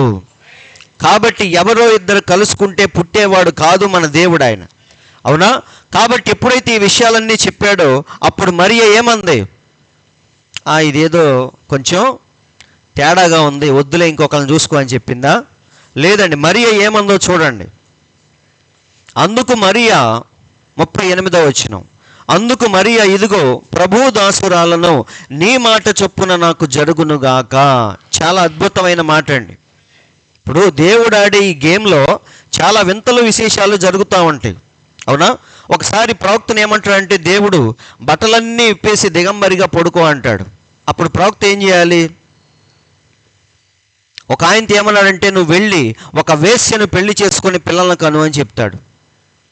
అప్పుడు ఆయన ఏం చేయాలి? వేశ్యని నువ్వే అంటున్నావుగా ప్రభువా, మళ్ళీ నేను ఎలా పెళ్లి చేసుకోను అని అన్నాడా? లేదండి, వెళ్ళి పిల్లలను కన్నాడు. ఒక ఆయన్ని బట్టలు లేకుండా పడుకోమంటే దిగంబరిగా అలాగే పడుకున్నాడు చాలా రోజులు. ఎందుకంటే దేవుడు చెప్పిన మాట. అవునా? కాబట్టి ఇక్కడ చాలా వింతలు విశేషాలు ఏర్పడతా ఉంటాయి. అప్పుడు మనం ఏం చేయాలి? ఇది చాలా విడ్డూరంగా ఉంది, నా వల్ల కాదు అనకూడదు మనం. అవునా? కాబట్టి మరి ఏమంది? ఇదిగో నీ దాసురాలను నీ మాట చొప్పున నాకు జరుగును గాక అనెను. అంతటా దూత ఆమె యొద్ద నుండి వెళ్ళెను. ఎప్పుడైతే మరియమ్మ దానికి ఒప్పుకున్నదో అప్పుడు దేవుడు ఏం చేశాడంటే ఆమె గర్భాన్ని సిద్ధపరిచాడు. అవునా? ముందు మనం ఏం చేయాలి? దాన్ని యాక్సెప్ట్ చేయాలి, దాన్ని అంగీకరించాలి. ఎప్పుడైతే మరియమ్మ యాక్సెప్ట్ చేసిందో అప్పుడు దేవుడు ఏం చేశాడు? ఆమె గర్భాన్ని సిద్ధపరిచాడు. అందరూ ఆలకిస్తున్నారండి. ఇప్పుడు ఆ గర్భములో అండము, స్త్రీ కణము, పురుష కణము, రక్తము అన్నీ లోపల ఫామ్ అవ్వాలి. ఇదంతా ఎలా జరిగిద్ది అనేది మరియమ్మకు అనవసరం. ఆమె ఏం చేసింది? నీ చిత్తము చొప్పున నీ దాసురాలకి జరుగునుగాక అని చెప్పింది. ఇక లోపల ప్రిపేర్ చేసే బాధ్యత అంతా ఎవరిదంటే మన దేవునిదే. అందరూ ఆలకిస్తున్నారండి. కాబట్టి సహోదరులారా, ఎలా చేస్తాడు ఏంటనేది ఎవరికీ తెలియదు. కానీ మనం ఏం చేయాలి?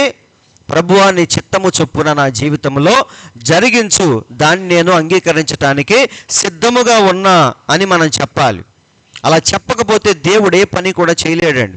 దేవుడు నిన్ను ఖచ్చితంగా వాడుకుంటాడు, కానీ నువ్వు దానికి పూర్తిగా అంగీకరించాలి. నీ సమ్మతముతోనే దేవుడు ఆ పని చేయగలడు తప్ప నీ సిద్ధపాటు లేకుండా దేవుడు ఏది కూడా చేయలేడు. అవునా? మరియ సిద్ధపడింది కాబట్టే ఆమె జీవితంలో గొప్ప అద్భుతాన్ని చూసింది. అవునా? యేసు తల్లిగా ఆమె పేరు తెచ్చుకుంది.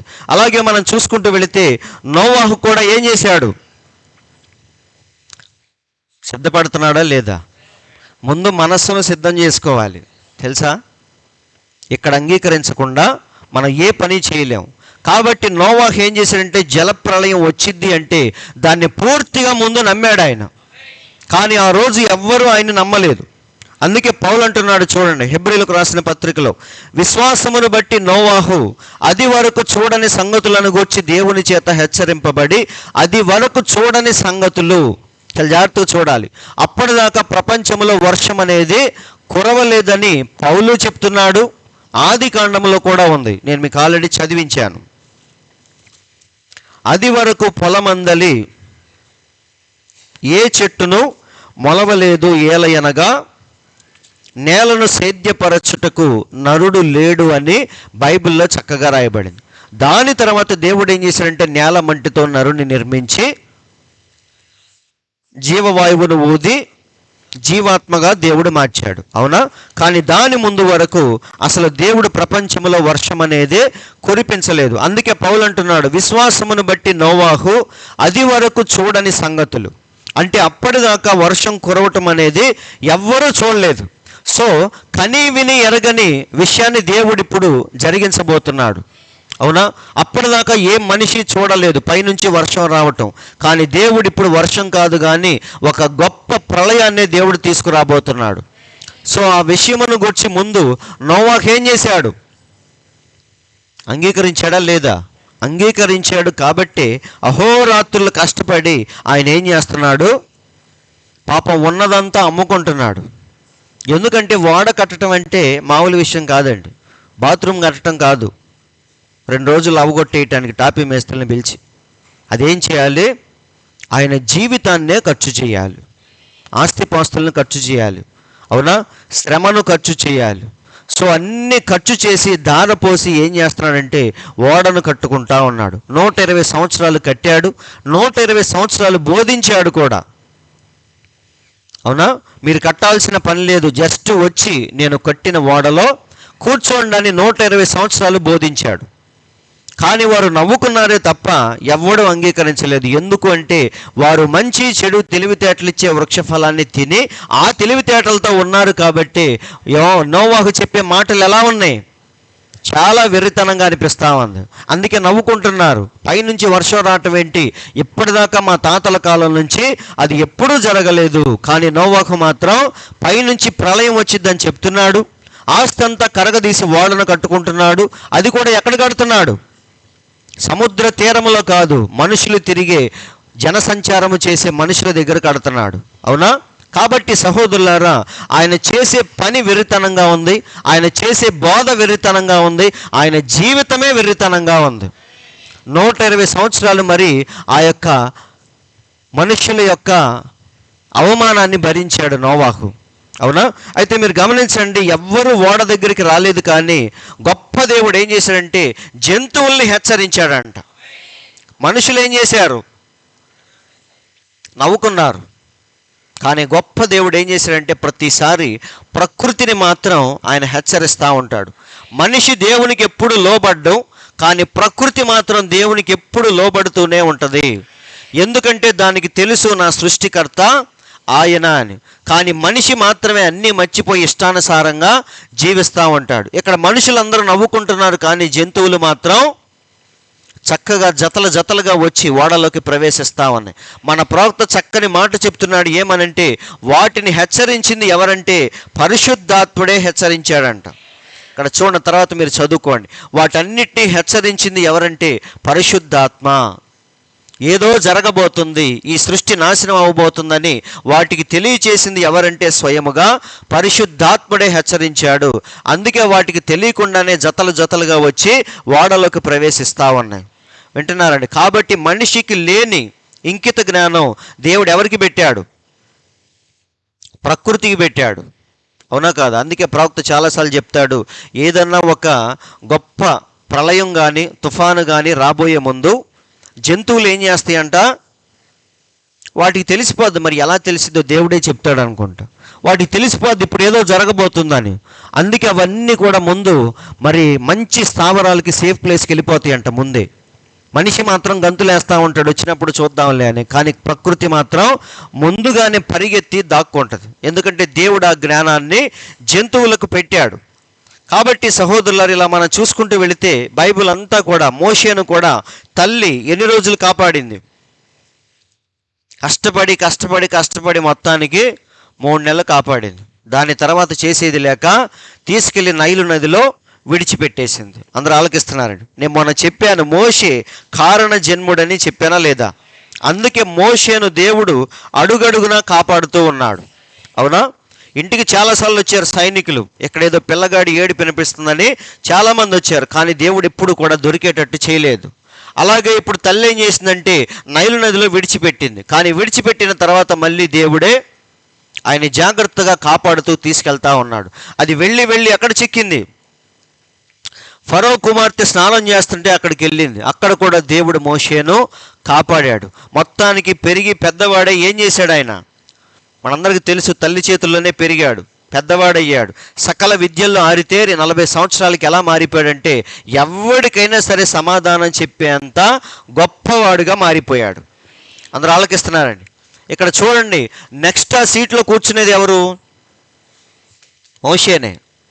అంటే రాజుకు సరిపోయినట్టుగా మారిపోయాడు 40 సంవత్సరాలకి. అన్ని విద్యల్లో ఆరితేరాడు.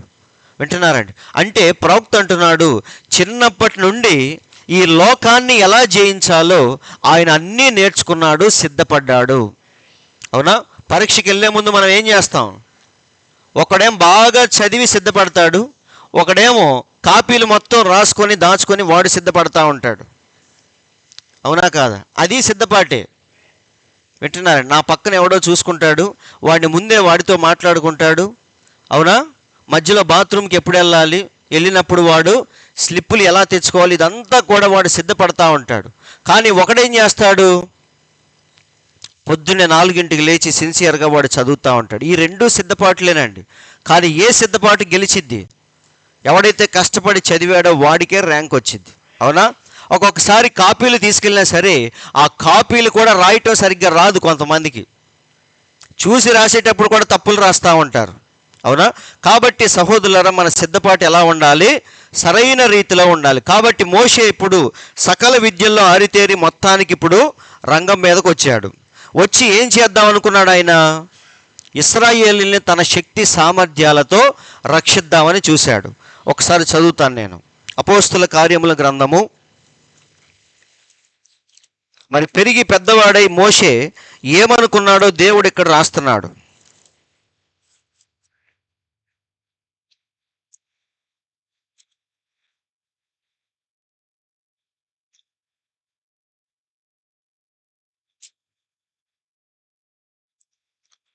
అపోస్తుల కార్యములు 7వ అధ్యాయము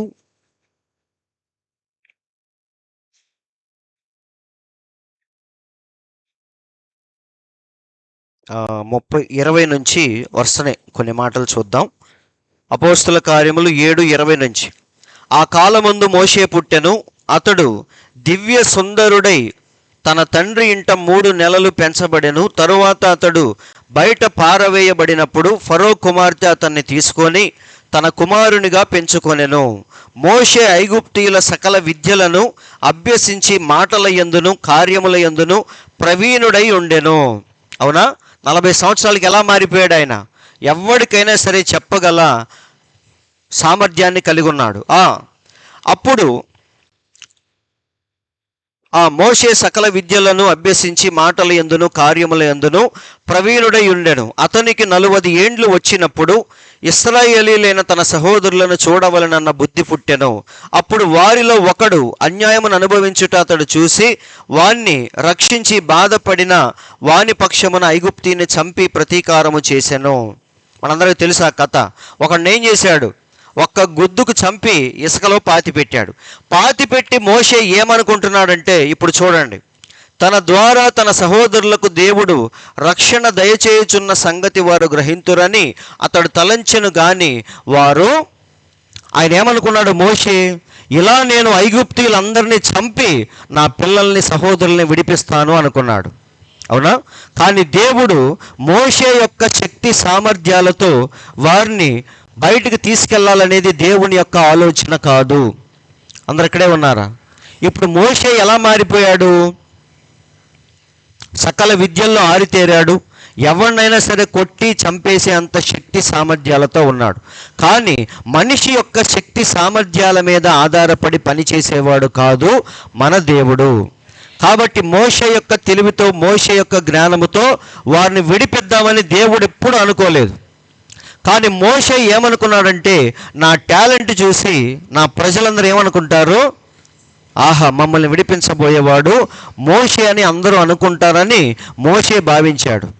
కానీ ఎప్పుడైతే మోషే ఒకరిని చంపి పాతి పెట్టాడో అప్పుడు అందరూ భయపడ్డారే తప్ప మోషేని ఎవడు యాక్సెప్ట్ చేయలేదండి. కాబట్టి మనిషి యొక్క శక్తి సామర్థ్యాల మీద ఆధారపడి పనిచేసేవాడు కాదు మన దేవుడు. కాబట్టి మోషే చిన్నప్పటి నుంచి నేర్చుకున్నవన్నీ కూడా ఏమైపోయినాయి అంటే దేనికి పనికి రాకుండా మారిపోయినాయి. అవునా? ఒకరిని చంపి వచ్చి ఎవరి ముందు నిలబడ్డాడు? రాజు ముందు నిలబడ్డాడు. లెక్కైతే రాజుగారు ఆయన్ని చంపేయాలి. కానీ ఆయన మిద్యాన దేశం పారిపోయాడా లేదా? సో చిన్నప్పటి నుంచి కష్టపడి నేర్చుకున్నవన్నీ ఏమైపోయినాయి అంటే వృధాగా మారిపోయినాయి. అక్కడికి వెళ్ళిపోయి ఏం చేస్తున్నాడు మోషే?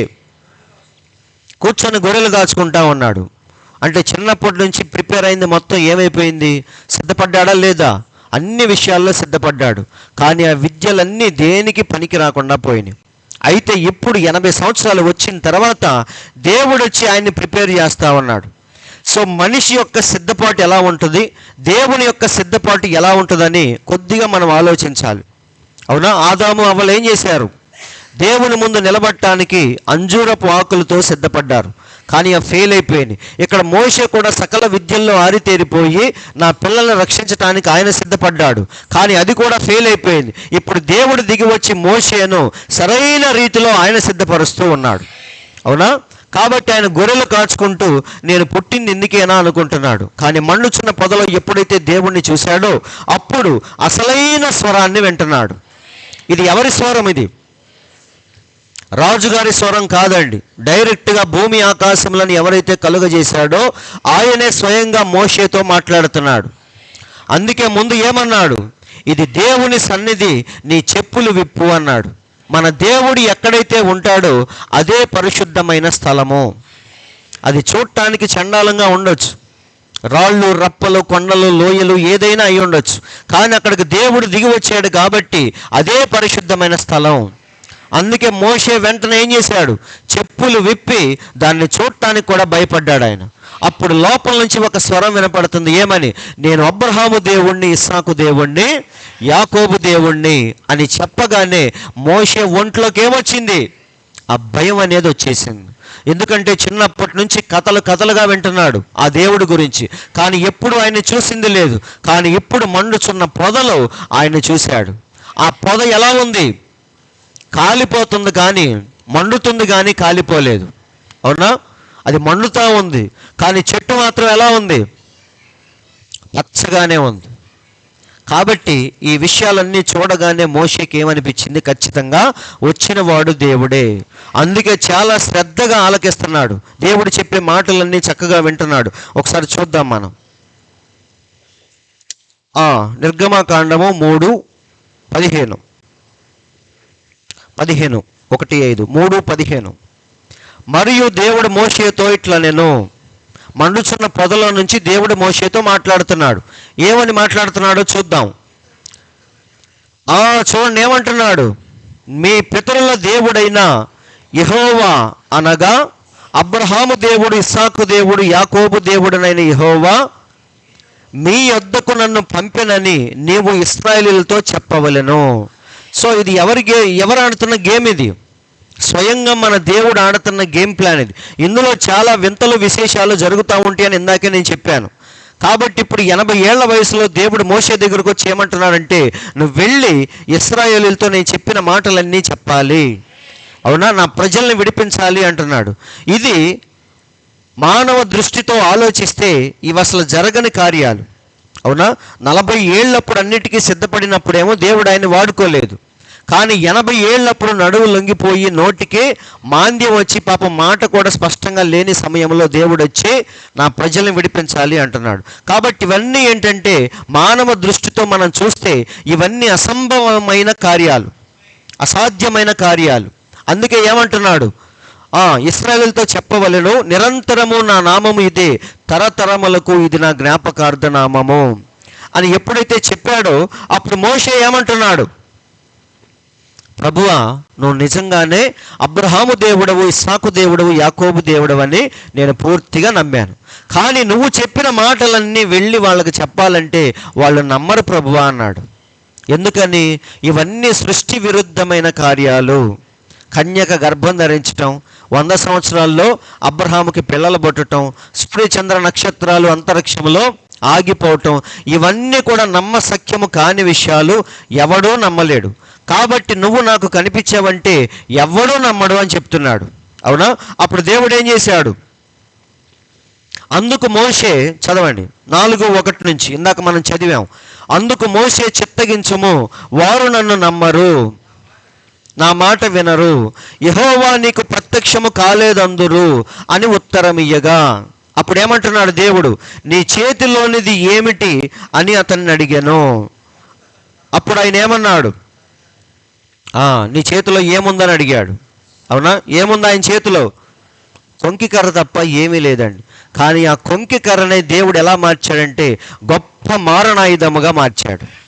అవునా కాదా? మన చేతిలో ఉన్నది ఏదైనా కావచ్చు, కానీ దాన్ని ఎప్పుడైతే దేవుని చేతిలో పెడతామో దాన్ని అద్భుతంగా మార్చే బాధ్యత దేవుంది. అది నీ చేతిలో ఉన్నప్పుడు కర్రే, కానీ ఎప్పుడైతే దేవుని శక్తి అందులోకి వస్తుందో అప్పుడు ఆ కర్రతో మోషే ఏం చేశాడు? 10 రకాల తెగుళ్ళు ఆ కర్రతోనే తెప్పించాడు. అవునా? అది సామాన్యమైన కర్రే, కానీ ఎప్పుడైతే దేవుని శక్తి అందులోకి వచ్చిందో అదే గొప్ప మారణాయుధముగా మారిపోయింది.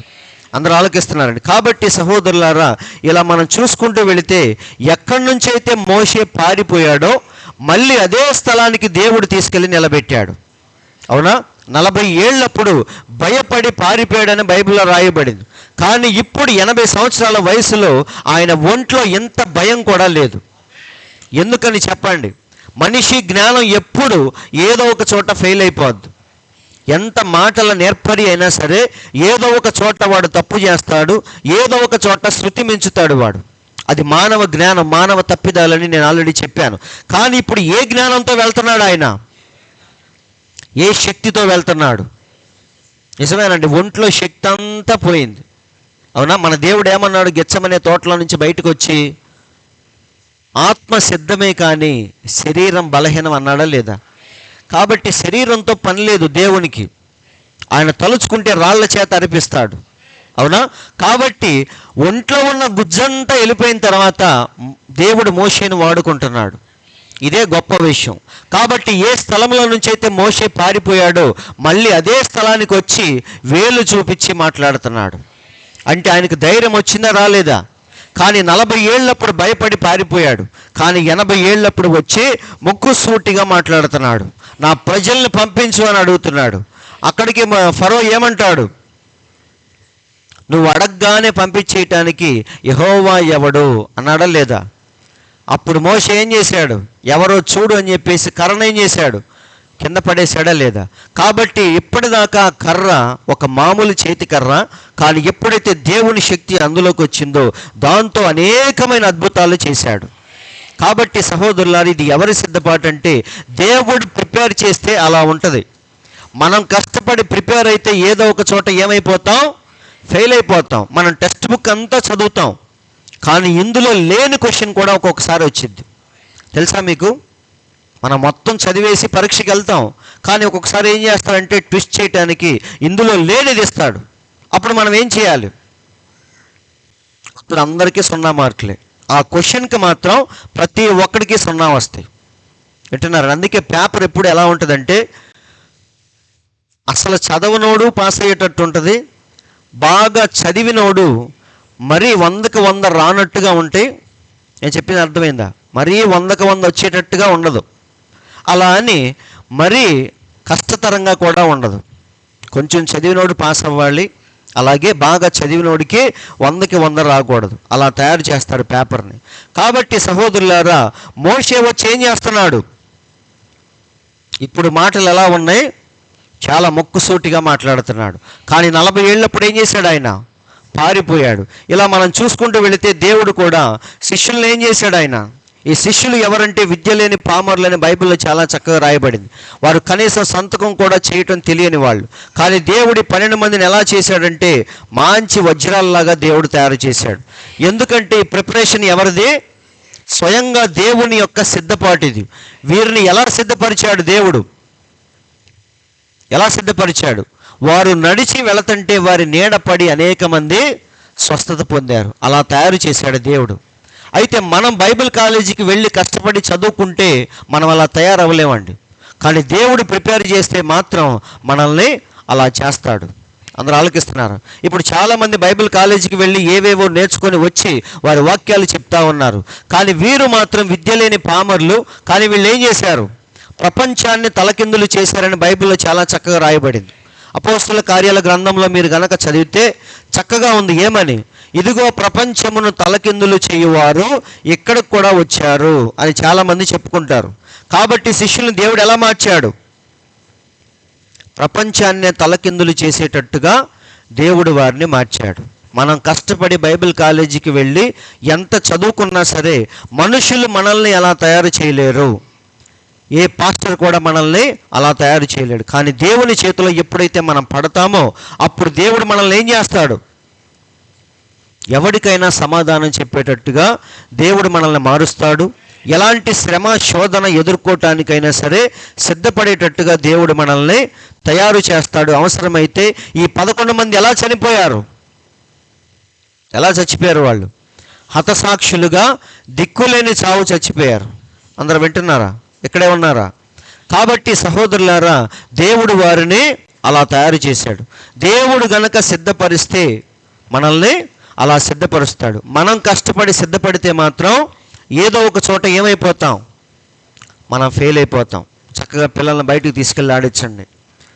కాబట్టి సహోదరులారు, ఇలా బైబిల్లో మనం చూస్తే అనేకమైన విషయాలు దేవుడు సిద్ధపరిస్తే ఎలా ఉంటుంది పరిస్థితి, మానవుడు కష్టపడి సిద్ధపడితే ఎలా ఉంటుంది అనేది దేవుడు మనకు చూపిస్తూ ఉన్నాడు. అవునా? ఇక్కడ మీరు చూడండి, గొలియాతు సిద్ధపడినవాడు, చిన్నప్పటి నుంచి యుద్ధ విద్యలన్నీ నేర్చుకొని అన్ని విషయాల్లో ఆరితేరినవాడు. వాడికి కత్తి ఎలా ఉపయోగించాలో తెలుసు, ఈటె బల్లెము ఎలా ఉపయోగించాలో తెలుసు. వింటున్నారండి? అందుకే తొడగొట్టి అక్కడ నిలబడి సవాలు చేస్తున్నాడు. ఏమని? ఎవడైనా సరే వచ్చి నన్ను జయించండి, మా వాళ్ళందరూ మీకు దాసోహం అయిపోతారని వాడు తొడగొట్టి ఛాలెంజ్ చేస్తున్నప్పుడు ఎవ్వడు కూడా వాడిని ఎదుర్కొనే ధైర్యము చేయట్లేదు. ఇక్కడ జాగ్రత్తగా గమనించండి. ఇక్కడ గొలియాతు చిన్నప్పటి నుంచి యుద్ధ విద్యలన్నిటిలో ఆరితేరినవాడు. అక్కడ సౌలు కానీ అక్కడ ఉన్న ఇశ్రాయేలీలందరూ కూడా వారు కూడా యుద్ధ విద్యల్లో ఆరితేరిన వాళ్ళే. కానీ గొలియాతును చూసి వాళ్ళు ఏం చేస్తున్నారు? భయపడతా ఉన్నారు. అప్పుడు ఎవరు వచ్చారు? చిన్నప్పటి నుంచి వింటున్నాం ఈ కథ. అప్పుడు దావీదు వచ్చి ఏమన్నాడు? రాజుతో అంటున్నాడు, రాజా, యుద్ధానికి నేను వెళతాను అంటున్నాడు. అవునా? ఆ మాట విన్నప్పుడు సౌలు ఏమన్నాడు? ఒకసారి చూద్దాం. 1 సమూయేలు 17:33. ఎప్పుడైతే దావీదు వెళ్ళి, రాజా, వాడి మీదకి నేను వెళతాను అని చెప్పాడో, ఆ మాట సౌలుకి షాకింగ్గా అనిపించింది. దేవుడు వచ్చి మరియమ్మతో ఏమన్నాడు? నీవు గర్భవతివి కాబోతున్నావు అని చెప్పినప్పుడు మరియమ్మ ఎంత షాక్ తిందో, ఇక్కడ దావీదు యుద్ధానికి వెళతానని చెప్తే సౌలు రాజు కూడా అంతే షాక్ తిన్నాడు. అరే, మేము చిన్నప్పటి నుంచి కత్తి యుద్ధంలో ఆరితేరిన వాళ్ళం, మేమే ఇక్కడ కూర్చొని చేతులు పిసుక్కుంటుంటే దావీదు వచ్చి ఏమంటున్నాడు? నేను వెళతాను యుద్ధానికి అంటున్నాడు. అప్పుడు సౌలు ఏమన్నాడో చూడండి. చాలా మంచి మాటలు ఇవి. సౌలు, ఈ ఫిలిష్తీయుని ఎదుర్కొనుటకు, వానితో పోట్లాడుటకు నీకు బలము చాలదు. అవునా? నీకేం ట్రైనింగ్ ఉందని ఈ మాటలు మాట్లాడుతున్నావు, తెలిసి తెలియని మాటలు. అసలు నువ్వు వచ్చింది దేనికి? మీ అన్నలకి భోజనం ఇవ్వటానికి, రొట్టెలు ఇవ్వటానికి వచ్చావు. అవునా? ఇచ్చేసి మెల్లకుండా ఏం చేయాలి? నువ్వు మా తిప్పలు మేము పడతాం ఇక్కడ, నువ్వు వచ్చిన పని చూసుకొని వెళ్ళిపోవాలి, కానీ మధ్యలోకి దూరకూడదు. కానీ దావీదు యుద్ధంలోనికి మధ్యలో దూరాడు. ఆయన అంటే జోక్యం చేసుకున్నాడు. వాళ్ళ పాటికి వాళ్ళు ఏదో చేసుకుంటుంటే దావీదు ఏం చేశాడు? మధ్యలో దూరి నేను చేస్తాను యుద్ధం అంటున్నాడు. అప్పుడు సౌలు అంటున్నాడు, అసలు ఏముందని మాట్లాడుతున్నావు? నీకు బలము చాలదు, నీవు బాలుడవు, వాడు బాల్యము నుండి యుద్ధ విద్యలన్నీ నేర్చుకున్నవాడు. చాలా జాగ్రత్త చూడండి. సౌలు ఏమంటున్నాడు? నీకు సిద్ధపాటు లేదు అంటున్నాడు. కానీ గొలియాతు చిన్నప్పటి నుంచి దానికోసమే సిద్ధపడ్డాడు. దేనికోసం? యుద్ధం కోసమే సిద్ధపడిన వాడు గొలియాతు. గొర్రెలు కాచుకోవటానికి సిద్ధపడిన వాడు నువ్వు. కానీ వాళ్ళకి తెలియంది ఏంటంటే, ఆల్రెడీ దావీదును దేవుడు ఏం చేస్తున్నాడు? సిద్ధపరుస్తూ ఉన్నాడు. దేనికో తెలుసా? గొర్రెలు కాయటానికి కాదు, యుద్ధము చేయటానికే దేవుడు సిద్ధపరుస్తున్నాడు. ఆ విషయం సౌలుకి తెలియక పాపం ఏమంటున్నాడు? ఈ ఫిలిష్తీయుని ఎదుర్కొనుటకు, వానితో పోట్లాడుటకు నీకు బలము చాలదు, నీవు బాలుడవు, కానీ వాడు బాల్యము నుండి యుద్ధాభ్యాసము చేసిన వాడని దావీదుతో అనెను. అవునా? ఇక్కడ సౌలు దేని గురించి మాట్లాడుతున్నాడు? వాడు ప్రిపేర్ అయి ఉన్నాడు, నువ్వు ప్రిపేర్డ్గా లేవు. వాడు చిన్నప్పటి నుంచి సిద్ధపడ్డాడు, నువ్వు సిద్ధపడి లేవు. వింటున్నారండి? రెండిటికి తేడా ఏంటో చెప్తున్నాడు, గమనించండి. అందుకు దావీదు సౌలుతో ఇట్లా నేను 34వ వచనం, నీ దాసుడనైన నేను నా తండ్రి యొక్క గొర్రెలను కాయిచుండగా.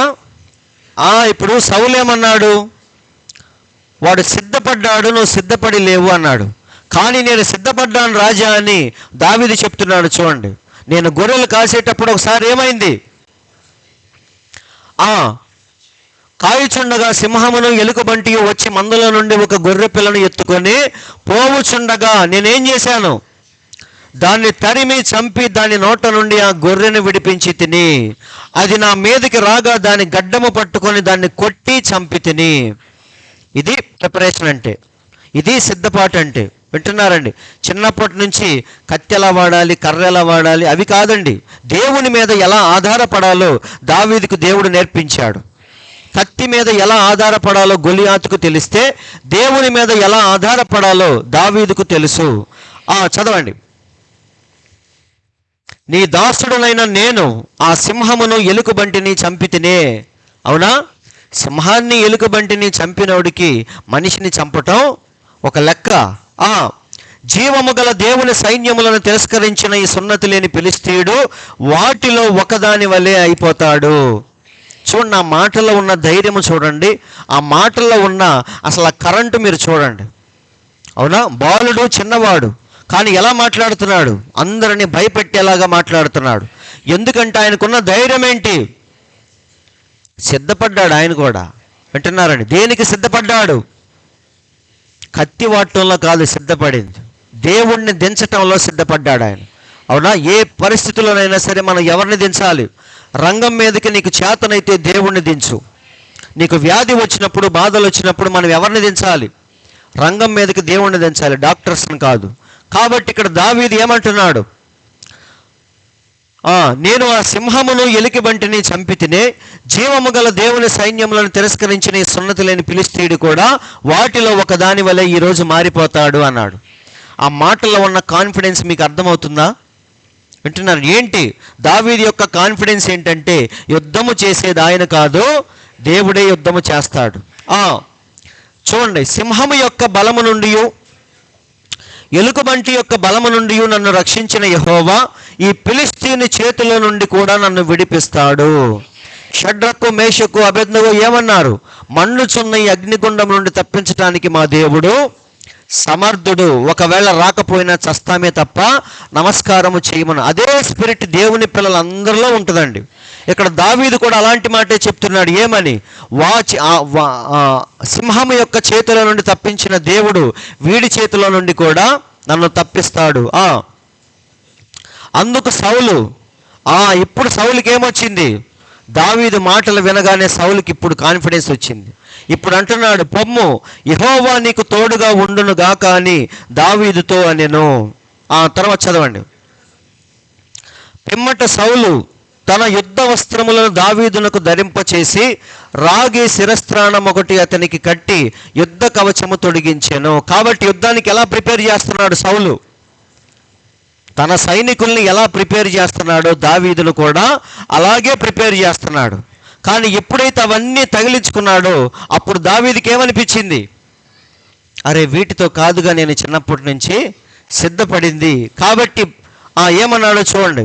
ఈ సామాగ్రి దావీదునకు వాడుక లేదు గనక తాను తొడిగిన వాటిపైన కత్తి కట్టుకొని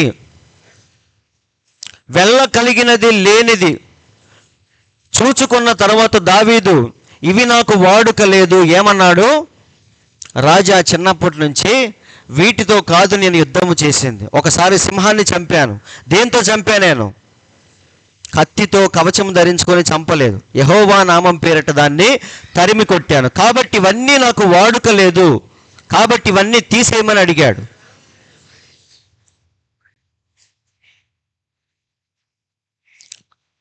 వాయిసా?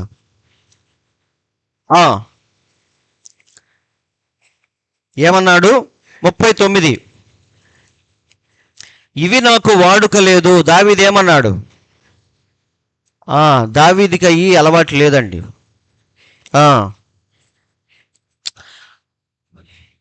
ఏమంటున్నాడు? వీటితో నేను వెళ్ళలేను, మీరందరూ వెళ్ళినట్టుగా నేను వెళ్ళను.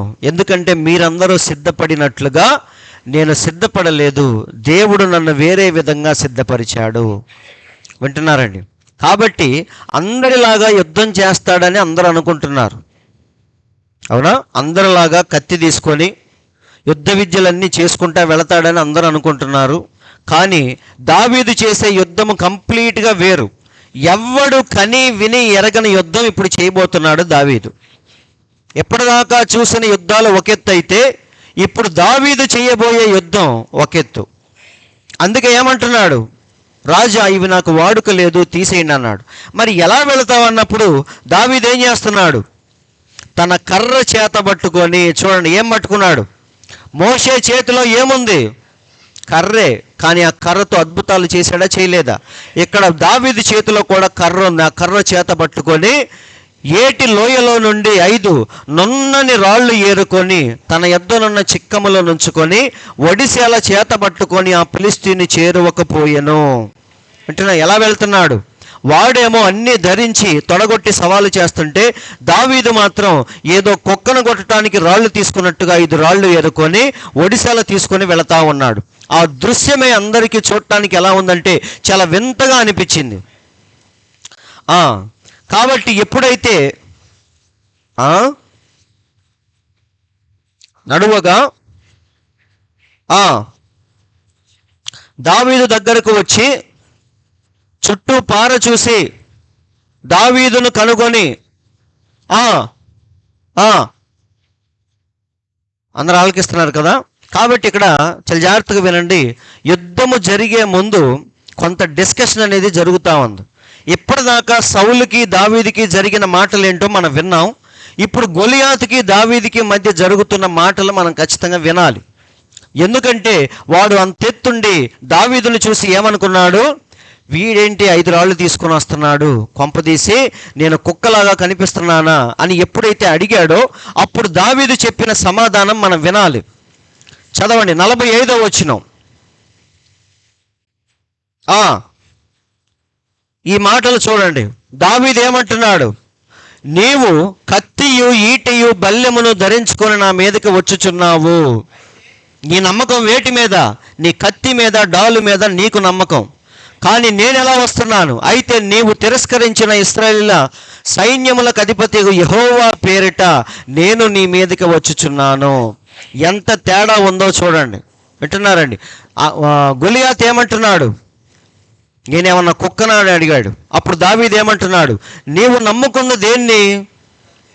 నీ కత్తి ఈటె బల్లెమును నువ్వు నమ్ముకుంటే నేను దేన్ని నమ్ముకున్నానో, నీవు తిరస్కరించిన దేవుణ్ణి నేను నమ్ముకున్నాను అని చెప్పాడు. కాబట్టి ఆ ధైర్యము మీరు ఒక్కసారి గమనించండి. దావీదుకున్న ధైర్యం ఏంటి? యుద్ధము చేసేది దావీదు కాదు, దేవుడే ఇప్పుడు రంగం మీదకి రాబోతున్నాడు. కాబట్టి ఏదైనా సమస్య వచ్చినప్పుడు దేవుణ్ణి దించగలిగే సత్తా మనందరిలో ఉండాలండి. అందరూ ఆలకిస్తున్నారు కదా. కాబట్టి ఇక్కడ ప్రవక్త ఏమంటున్నాడో చూడండి. ఇక్కడ ప్రవక్త ఒక మంచి పాయింట్ చెప్పాడు. 5 రాళ్ళు అనగా దేనికి సాదృశ్యం? విశ్వాసము. ఫెయిత్ అంటే 5 అక్షరాలు. ఆ 5కు సాదృశ్యమే ఈ 5 రాళ్ళు అని చెప్పాడు. ఇక్కడ ఒక ప్రాముఖ్యమైన విషయం చెప్పాడు చూడండి. ఎప్పుడైతే దావీదు ఆ రాయిని విడిచిపెట్టాడో ఆ రాయిని ఎవరు తీసుకున్నారంట? పరిశుద్ధాత్ముడైన దేవుడు తీసుకొని దాన్ని సెకండ్కి 1000 మైళ్ళ స్పీడ్తో పంపించాడంట. అందరూ ఆలకిస్తున్నారా? ఇప్పుడు మనం విసిరితే ఏమైద్ది? మహా అయితే కొంచెం తగిలి తప్ప వాడు కింద పడ్డాం. కానీ దేవుడు విసిరితే ఏమైంది? అది ఇక్కడ చూడండి. సెకండ్కి ఎన్ని మైళ్ళ వేగంతో వెళ్ళింది అది? 1000 మైల్స్ పర్ సెకండ్. అంటే దాని అర్థం ఏంటి? ఒక సెకండ్కి 1000 మైళ్ళ వేగముతో ఆ రాయిని దేవుడు విసిరాడంట. అందుకే వాడు అంతెత్తుండి కూడా చిన్న రాయి తగలంగానే ఏమైంది? దెబ్బకి బొక్కబోర్ల కింద పడ్డాడు. అందరూ ఆలోకిస్తున్నారని. కాబట్టి సహోదరులారా, నేను చెప్పేది ఏంటంటే, మన చేతిలో ఉన్నది చిన్న రాయే కావచ్చు, కానీ దాన్ని ఎవరి చేతిలో పెట్టాలి? దేవుని చేతిలో పెట్టినప్పుడు దేవుడు ఏం చేస్తాడంటే దాన్ని అతి వేగముగా దేవుడు దాన్ని పంపించగలడు. కాబట్టి ఇక్కడ మనం చూస్తే సంసోను కూడా ఆయన చేతిలో ఏముంది? ఒక పచ్చి గాడిద దవడ ఎముక మాత్రమే ఉంది. కానీ దాంతో ఆయన ఎంతమందిని చంపాడు? 1000 మందిని చంపాడు. నిజానికి చంపింది ఆయన కాదు, దేవుడు. అవునా? ఎందుకంటే అది ఎముకే, కానీ దాన్ని మారణాయుధముగా మార్చింది ఎవరంటే దేవుడే. అలాగే ప్రవక్త షమ్గర్ గురించి చెప్తున్నాడు. ఈయన గురించి బైబిల్లో చాలా తక్కువ రాయబడింది, కానీ ఈ మెసేజ్లో మాత్రం ప్రవక్త షమ్గర్ గురించి చాలా ఎక్కువగా చెప్పాడు. ఎందుకంటే ఆయన కేవలం చేతి కర్రతో 600 మందిని చంపుతాడు. ఆయన ప్రవక్త ఆయన గురించి స్పెషల్గా చెప్తున్నాడు. పాపం ఆయన న్యాయాధిపతిగా ఉన్నప్పుడు ఇశ్రాయేలీయులకు 3వ న్యాయాధిపతుల గురించి మనందరికీ తెలుసు కదా. సంసోను, గిద్యోను, బారాకు, వీళ్ళందరూ ఇశ్రాయేలీయులకు న్యాయాధిపతులు. అలా షమ్గరు 3వ న్యాయాధిపతిగా ఉన్నప్పుడు వాళ్ళందరూ ఫిలిస్తీయులు వాళ్ళందరూ వచ్చి ఇశ్రాయేలుని దోచుకునే సమయంలో ఒకసారి ఈయన ఏం చేస్తాడంటే కేవలం చేతి కర్రతో, మునుకోలు కర్రతో ఏం చేస్తాడంటే 600 మందిని చంపుతాడు. కాబట్టి ప్రవక్త అంటున్నాడు, ఆయన చేతిలో ఉన్నది చేతి కర్రే, కానీ దేవుడు దాన్ని ఎలా మార్చాడు? ఒక గొప్ప మారణాయుధముగా దేవుడు మార్చాడు. ఇలా మనం చూసుకుంటూ వస్తే ప్రతి చోట ఒకసారి చూడండి, దేవుడు మరి వాళ్ళందరూ ఆకలి కొన్నప్పుడు వాళ్ళని అడుగుతాడు, మీ దగ్గర తినడానికి ఏమున్నాయని. అప్పుడు ఒక ఆయన వచ్చి ఏమంటాడు? ప్రభువా, మా దగ్గర 5 రొట్టెలు 2 చేపలు మాత్రమే ఉన్నాయని చెప్తాడు. నిజానికి 5 రొట్టెలు 2 చేపలు ఒకడి ఆకలి తీర్చడానికి కూడా పనికిరావు. అవునా? గట్టిగా కూర్చొని తింటే మనకే సరిపోవు. కానీ దేవుని చేతిలో ఎప్పుడైతే వాటిని పెట్టాడో అప్పుడు ఏమైంది? 5000 మంది తినగా ఇంకా చాలా మిగిలిపోయినాయి అంట. అవునా? కాబట్టి మన చేతిలో ఉంటే అది మన ఆకలి కూడా తీర్చలేదు. కానీ ఎప్పుడైతే వాటిని దేవుని చేతిలో పెడతామో అప్పుడు దేవుడు దాన్ని అద్భుతముగా మారుస్తాడు. ప్రవక్త అదే అంటున్నాడు. చూడండి, అలాగే మనకున్న కొంచెం విశ్వాసాన్ని కూడా ఎప్పుడైతే దేవుని చేతిలో పెడతామో అప్పుడు దేవుడు దాన్ని ఎలా మారుస్తాడంట? చాలా అద్భుతముగా దేవుడు మన జీవితాన్ని మారుస్తాడు. అందరూ ఆలకిస్తున్నారు. కాబట్టి మన జీవితం అన్నిటికంటే విలువైనది. ఈ విలువైన జీవితాన్ని మళ్ళీ ఎవరి చేతిలో పెట్టాలి? దేవుని చేతిలో ఎప్పుడైతే పెడతామో దాన్ని ఒక అద్భుతముగా దేవుడు మారుస్తాడు. లేదు నీ చేతిలోనే గనక ఉంచుకుంటే ఈ 4 ఏళ్ళు నువ్వు ఎంజాయ్ చేసి తిని తాగి చచ్చిపోయి ఎక్కడికి వెళ్తావు? ధనవంతుల్లాగా పాతాళానికి వెళ్ళిపోతావు. కానీ ఎప్పుడైతే విలువైన జీవితాన్ని తిరిగి దేవుని చేతిలో పెడతామో అప్పుడు దేవుడు దాన్ని అద్భుతముగా మన జీవితాన్ని వాడుకుంటాడు. అందరూ ఆలోకిస్తున్నారండి. కాబట్టి ఈరోజు చాలామంది మరి దేవుని వద్దకు వచ్చి వారు దేవునికి సేవ చేద్దామని ఎక్కడికి వెళ్తున్నారు? ప్రవక్త అంటున్నాడు, బైబిల్ కాలేజీలకు వెళ్ళి అక్కడ ఏవేవో నేర్చుకొని సేమ్ మోషే ఎలాగైతే 40 ఏళ్ళప్పుడు వచ్చి నిలబడ్డాడో ఈరోజు అనేక మంది బైబిల్ కాలేజీకి వెళ్ళి నేర్చుకొని వచ్చి వారు బోధలు చేస్తూ ఉన్నారు. కానీ ఆ బోధలు ఎవ్వరికి ఎలాంటి ఉపయోగం కలిగించట్లేదు. అందరూ ఆలోకిస్తున్నారండి. కాబట్టి మనం ఎవరి చేతిలో సిద్ధపడాలి? ఎవరు మనల్ని సిద్ధపరచాలి? మనుషులు గనక మనల్ని తయారు చేస్తే ఎలా ఉంటుంది? ఏదో 4 మాటలు చెప్పి పొట్ట నింపుకునే మాటలు వాళ్ళు మనకు నేర్పిస్తారు. కానీ ఎప్పుడైతే దేవుడు మనల్ని ప్రిపేర్ చేస్తాడో అప్పుడు శిష్యుల్లాగా దేవుడు మనల్ని మారుస్తాడు. 11 మంది శిష్యుల్ని దేవుడు ఎలాగైతే మార్చాడో మనల్ని కూడా దేవుడు అలాగే మారుస్తాడు. ఎప్పుడు మన యొక్క చిన్న జీవితాన్ని దేవునికి మనం సమర్పించినప్పుడు. అలా కాకుండా మనుషుల దగ్గరికి వెళ్ళి మనం గనక ట్రైనింగ్ తీసుకుంటే అది దేనికి పని చేయదు. ఎందుకంటే గొలియాతు చిన్నప్పటి నుంచి నేర్చుకున్నాడు, కానీ ఒక చోట పడిపోయాడా లేదా? అలాగే మనుషుల చేతిలో గనక మనం పడితే ఏదో ఒక రోజు మనం ఫెయిల్ అయిపోతాం. కానీ దేవుని చేతిలో గనక మనం పడితే అప్పుడు దేవుడు మనల్ని దేనికైనా తట్టుకునేటట్టుగా దేవుడు మనల్ని మారుస్తాడు. అందరూ వింటున్నారండి. కాబట్టి శిష్యుల్ని దేవుడు ఏం చేశాడు? లాస్ట్లో ఫైనల్ టచ్ ఇవ్వటానికి దేవుడు ఏమన్నాడంటే, మీరు వెళ్ళి మేడగదిలో ఉండి 10 రోజులు కనిపెట్టి ప్రార్థన చేయండి అని చెప్పాడు. అందరూ ఆలోకిస్తున్నారండి. దేవుడు ఆల్రెడీ వారిని 3.5 సంవత్సరాలు వారిని చెక్కి నంబర్ 1గా తయారు చేశాడు. కానీ లాస్ట్ అండ్ ఫైనల్ ఏమంటున్నాడంటే, మీరు అప్పుడే యెరూషలేము నుండి వెళ్ళొద్దు, మేడగదిలో కూర్చొని ప్రార్థన చేయని అని చెప్పాడు. ఇదేంటంటే ఫైనల్ టచ్ అన్నమాట. నోవాహు ఓడ మొత్తం తయారు చేశాడు, కానీ లాస్ట్లో కీలు పోయలేదు. అప్పుడు దేవుడు ఏమన్నాడు? చుట్టూ కీలు పూసుకో అన్నాడు. అది ఫైనల్ టచ్ అనమాట. అలాగే ఇక్కడ కూడా దేవుడు ఏమంటున్నాడంటే, మీరు అప్పుడే వెళ్ళొద్దు, కానీ మేడగదిలో కూర్చొని కనిపెట్టి ప్రార్థన చేయండి అన్నాడు. మీకు లాస్ట్లో ఒకటి మిగిలిపోయింది అన్నాడు. ఏంటది? పరిశుద్ధాత్మ బాప్తీసం అనేది ఇంకా మీరు పొందలేరు, అది పొందిన తర్వాత అప్పుడు వెళ్ళమని చెప్పాడు. కాబట్టి ఎప్పుడైతే వాళ్ళు దేవుడు చెప్పినట్టుగా నిజంగానే 10 రోజులు అక్కడ కూర్చొని ప్రార్థన చేశారో అప్పుడు దేవుడు 2 ఆత్మగా వారి వద్దకు దిగివచ్చి, అవునా, ఈ సృష్టిని తలకిందులు చేసేటట్టుగా దేవుడు వారిని మార్చాడు. అవునా కాదు? అప్పటిదాకా పేతురు చిన్న చిన్న అబద్ధాలు చెప్పాడు, కానీ పరిశుద్ధాత్మ తర్వాత ఇక ఎన్నడూ ఆయన వెనక్కి తిరిగి చూడలేదు.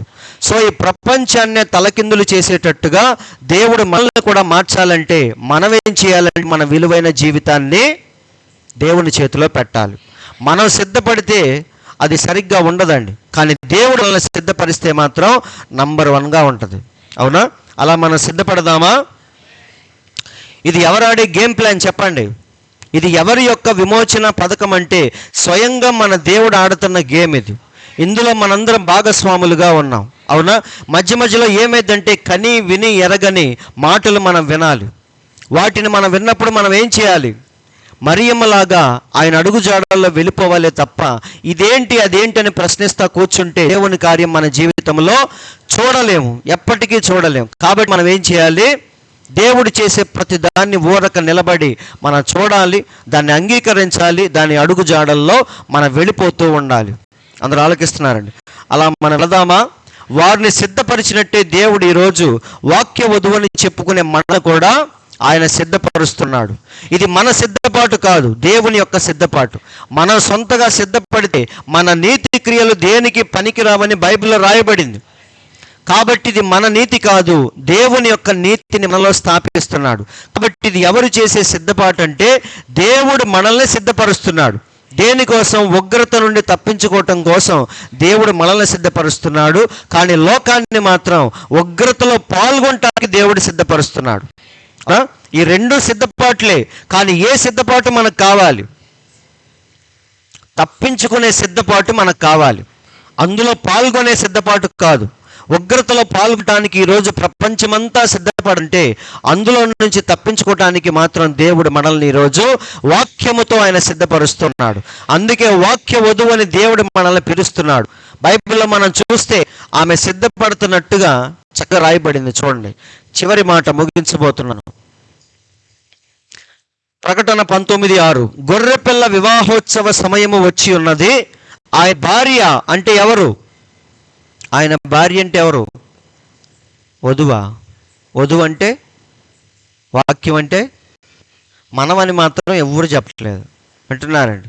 ఆయన భార్య అంటే వధువు అంట, వధువు అంటే వాక్యం అంట. వాక్యం అంటే మరి మన చేతిలో ఉన్న బైబిలా? కాదండి. వాక్య వధువు అంటే మనమే. దేవుడు మనల్ని ఎలా చూస్తున్నాడంటే వధువుగా చూస్తున్నాడు, అవునా? కాబట్టి మన గురించే రాయబడిన మాటలు, గొర్రెపిల్ల వివాహోత్సవ సమయము వచ్చి ఉన్నది, ఆయన భార్య తన్ను తాను సిద్ధపరచుకొని ఉన్నది, అవునా? కాబట్టి ఎలా సిద్ధపడాలి? మనం వాక్యముతోనే సిద్ధపడాలి, అవునా? వాక్యం ఎలా ఉంటుందంటే విడ్డూరంగా ఉంటుంది. వాక్యం అంటేనే విడ్డూరం అండి.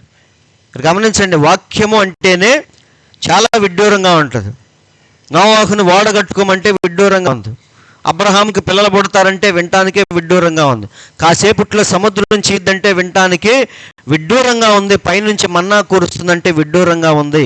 ఇలా వాక్యం అంతా కూడా మనిషి జ్ఞానానికి విడ్డూరంగానే ఉంటుంది. కానీ దేవుని పిల్లలకు మాత్రం అదే గొప్ప శక్తి ఆ వాక్యంలోనే ఉంటుంది. కాబట్టి వాళ్ళు ఏం చేస్తారు? చక్కగా అంగీకరిస్తారు, దాని అడుగుజాడల్లో వెళ్ళిపోతూ ఉంటారు. దేవుడు వారి జీవితాన్ని అద్భుతంగా ఒకరోజు మలుస్తాడు, చెక్కుతాడు.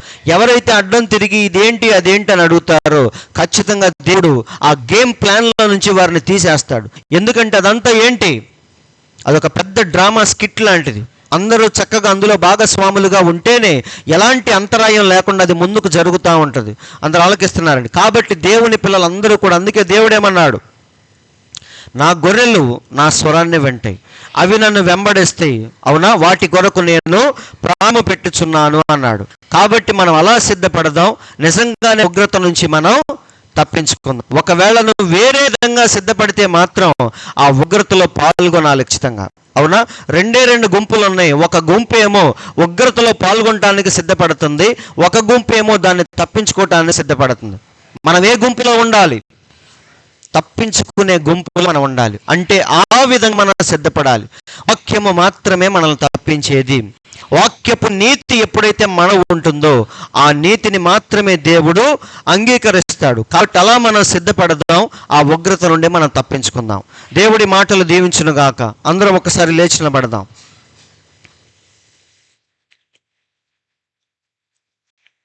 అందరూ లేచి నిలబడి మరి విన్న వాక్యాన్ని బట్టి కొద్ది నిమిషాలు మనం ప్రార్థనలో ఉందాం.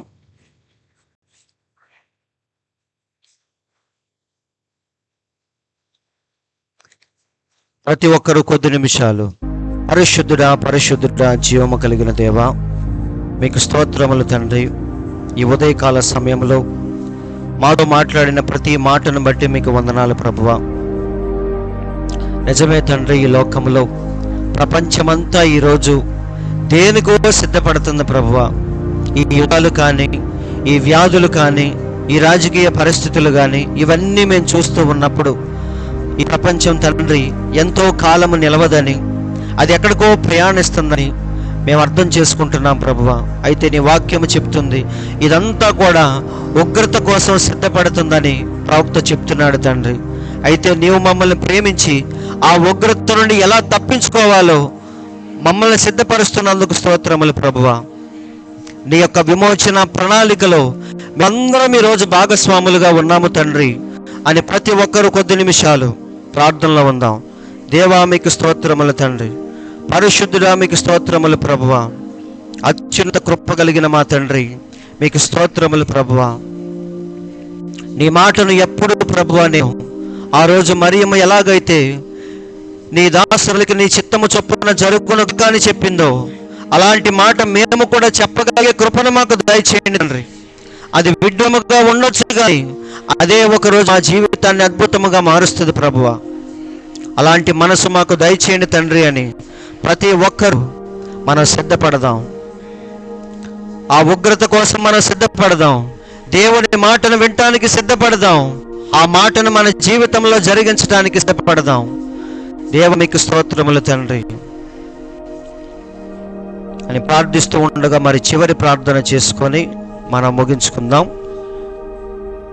మరి ప్రార్థన చేసే ముందు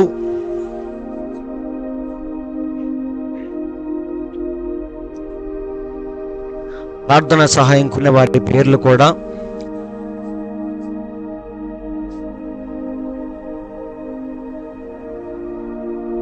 ప్రార్థనా సహాయం కోరిన వారి పేర్లు కూడా నేను ఇక్కడ పెట్టాను. మరి వారి కోసం కూడా మనం ప్రార్థన చేద్దాం. చివరి ప్రార్థన. పరిశుద్ధుడా, జీవము కలిగిన దేవా, మీకు స్తోత్రములు తండ్రి. ఈ ఉదయకాల సమయంలో ప్రభువా, నీవు చెప్పిన ప్రతి మాటను బట్టి మీకు స్తోత్రములు. నీవు ఏదైతే చెప్పావో, ఎలాగైతే మమ్మల్ని సిద్ధపరచడానికి ప్రభువా నువ్వు పిలుస్తున్నావో అలా సిద్ధపడేదానికి ప్రభువా మేమందరము తండ్రి ఒప్పుకుంటున్నాం. ప్రభువా, నీవు ఎలా సిద్ధపరిచినా సరే అలాగే సిద్ధపడటానికి మమ్మల్ని మేము ప్రభువా నిర్ణయించుకునే కృపను మాకు దయచేయండి. ఆ రోజు ఎస్తేరుని షండుడైన హేగే ఎలాగైతే సిద్ధపరిచాడో అలాగే రాజు ముందుకు వెళ్ళింది. తండ్రి, ఇది ఎందుకు పెడుతున్నావు, అది ఎందుకు ఇస్తున్నావు అని ప్రశ్నలు అడగలేదు ప్రభువా. కానీ ఎప్పుడైతే షండుడైన హేగే చెప్పినట్టుగా విన్నదో రాజును మెప్పించగలిగింది తండ్రి. అలాగే మేము కూడా ప్రభువా నీవెలాగైతే సిద్ధపరుస్తున్నావో అలాగే సిద్ధపడే కృపను మాకు దయచేయండి తండ్రి. అలాగే ప్రభువా, ప్రార్థనా సహాయం కోరిన వారి గురించి ప్రార్థిస్తుండగా వారిని దర్శించండి తండ్రి. మా సహోదరి మరియమ్మ కుటుంబీకులు కళ్యాణ్ గురించి ప్రార్థిస్తున్నాము తండ్రి. లింగంగుంట నుంచి ప్రార్థనా సహాయం కోరి ఉండగా ఆ వ్యక్తికి ఓదార్పును మీరు దయచేయండి, ఆ కుటుంబాన్ని మీరు సరిదిద్దండి. అలాగే మా సహోదరి నీరజ సిస్టర్ వాళ్ళ కుమార్తె సాహితీ గురించి ప్రార్థిస్తున్నాం ప్రభువా. ఆమె గర్భము యొక్క నెలలు నిండి ఉండగా సుఖమైన కాన్పును మీరు దయచేయండి. ఆ బిడ్డలోకి మంచి జీవాన్ని మీరే ప్రవేశింపచేయమని ప్రార్థిస్తున్నాం ప్రభువా. అలాగే మధురిమ సిస్టర్ వాళ్ళ కుటుంబీకులు సింగరాయి కొండ నుంచి ప్రార్థనా సహాయం కోరి ఉండగా వారిని మీరు దర్శించండి తండ్రి. వారందరికీ మీరు రక్షణ దయచేయండి ప్రభువా. అలాగే మా సహోదరి భాగ్యమ్మ లింగంగుంట నుంచి ప్రార్థనా సహాయం కోరి ఉండగా ఆమెను మీరు జ్ఞాపకం చేసుకోండి. ఆమెకున్న కాళ్ళ నొప్పులను తొలగించండి ప్రభువా. అలాగే అరుణ గురించి ప్రార్థిస్తున్నాము తండ్రి. ఆమె కూడా ఎంతో బలహీనమైన స్థితిలో ఉండి ఉండగా ఆమెను మీరు జ్ఞాపకం చేసుకోండి ప్రభువా. తప్పకుండా ఆమెను స్వస్థపరచండి తండ్రి. అలాగే మా మధ్యలో ఉన్న అభినయ్ గురించి ప్రభువా ప్రార్థిస్తున్నాము. హైదరాబాద్ నుంచి ప్రార్థనా సహాయం కోరి ఉండగా ఆ సహోదరుడు పరీక్షల నిమిత్తం తండ్రి ప్రార్థనా సహాయం కోరుతున్నాడు. తప్పకుండా ఆ పరీక్షల్లో ఉత్తీర్ణతను మీరు దయచేయమని ప్రార్థిస్తున్నాం ప్రభువా. అలాగే మా సిస్టర్ కాంతమ్మ గురించి, తన కుమార్తె అంజలి గురించి ప్రార్థిస్తున్నాము తండ్రి. వారు నిజముగా ఆత్మీయముగా బలపడాలని, వాక్య ప్రత్యక్షతను తెచ్చుకొని నిజముగా రక్షించబడాలని ప్రార్థిస్తున్నాం ప్రభువా. వారిని దర్శించండి. అలాగే మా సహోదరి రూతు గురించి లింగంగుంట నుంచి ప్రార్థనా సహాయం కోరింది తండ్రి. ఆమెకు కాలు ఆపరేషన్ జరగాలని, ఆపరేషన్ గురించి ఎంతో భయపడుతుంది ప్రభువా. కానీ ఆపరేషన్ చేసేది డాక్టర్ అయినా సరే దాన్ని స్వస్థపరిచేది నీవు తండ్రి. కాబట్టి నీ మీద ఆధారపడి ఆపరేషన్ థియేటర్లోకి వెళ్ళటానికి మీరే కృప చూపించమని ప్రార్థిస్తున్నాం ప్రభువా. అలాగే మా సహోదరి బొంత బుజ్జి గురించి ప్రార్థిస్తున్నాము. ఆమెకున్న బలహీనతను, నొప్పుల్ని ప్రభువుని యేసునామంలో దూరపరచమని, ఇంకా ఎవరైతే ప్రార్థనా సహాయం కోరి ఉన్నారో వారందరినీ ప్రభువా మీరు జ్ఞాపకం చేసుకోమని, వారికి ఉన్న విశ్వాసాన్ని బట్టి ప్రతి ఒక్కరిని మీరు స్వస్థపరచమని, ఈ ఉదయకాలపు దీవెనలతో మమ్మల్ని అందరినీ మీరు నింపమని మా ప్రభువైన యేసుక్రీస్తువును ఎంతో శ్రేష్టమైన మీ నామములో ప్రార్థించి అడుగుచున్నాము తండ్రి. ఆమేన్. మంచిది. దేవుడు మీ అందరిని దీవించును గాక. ఆమేన్.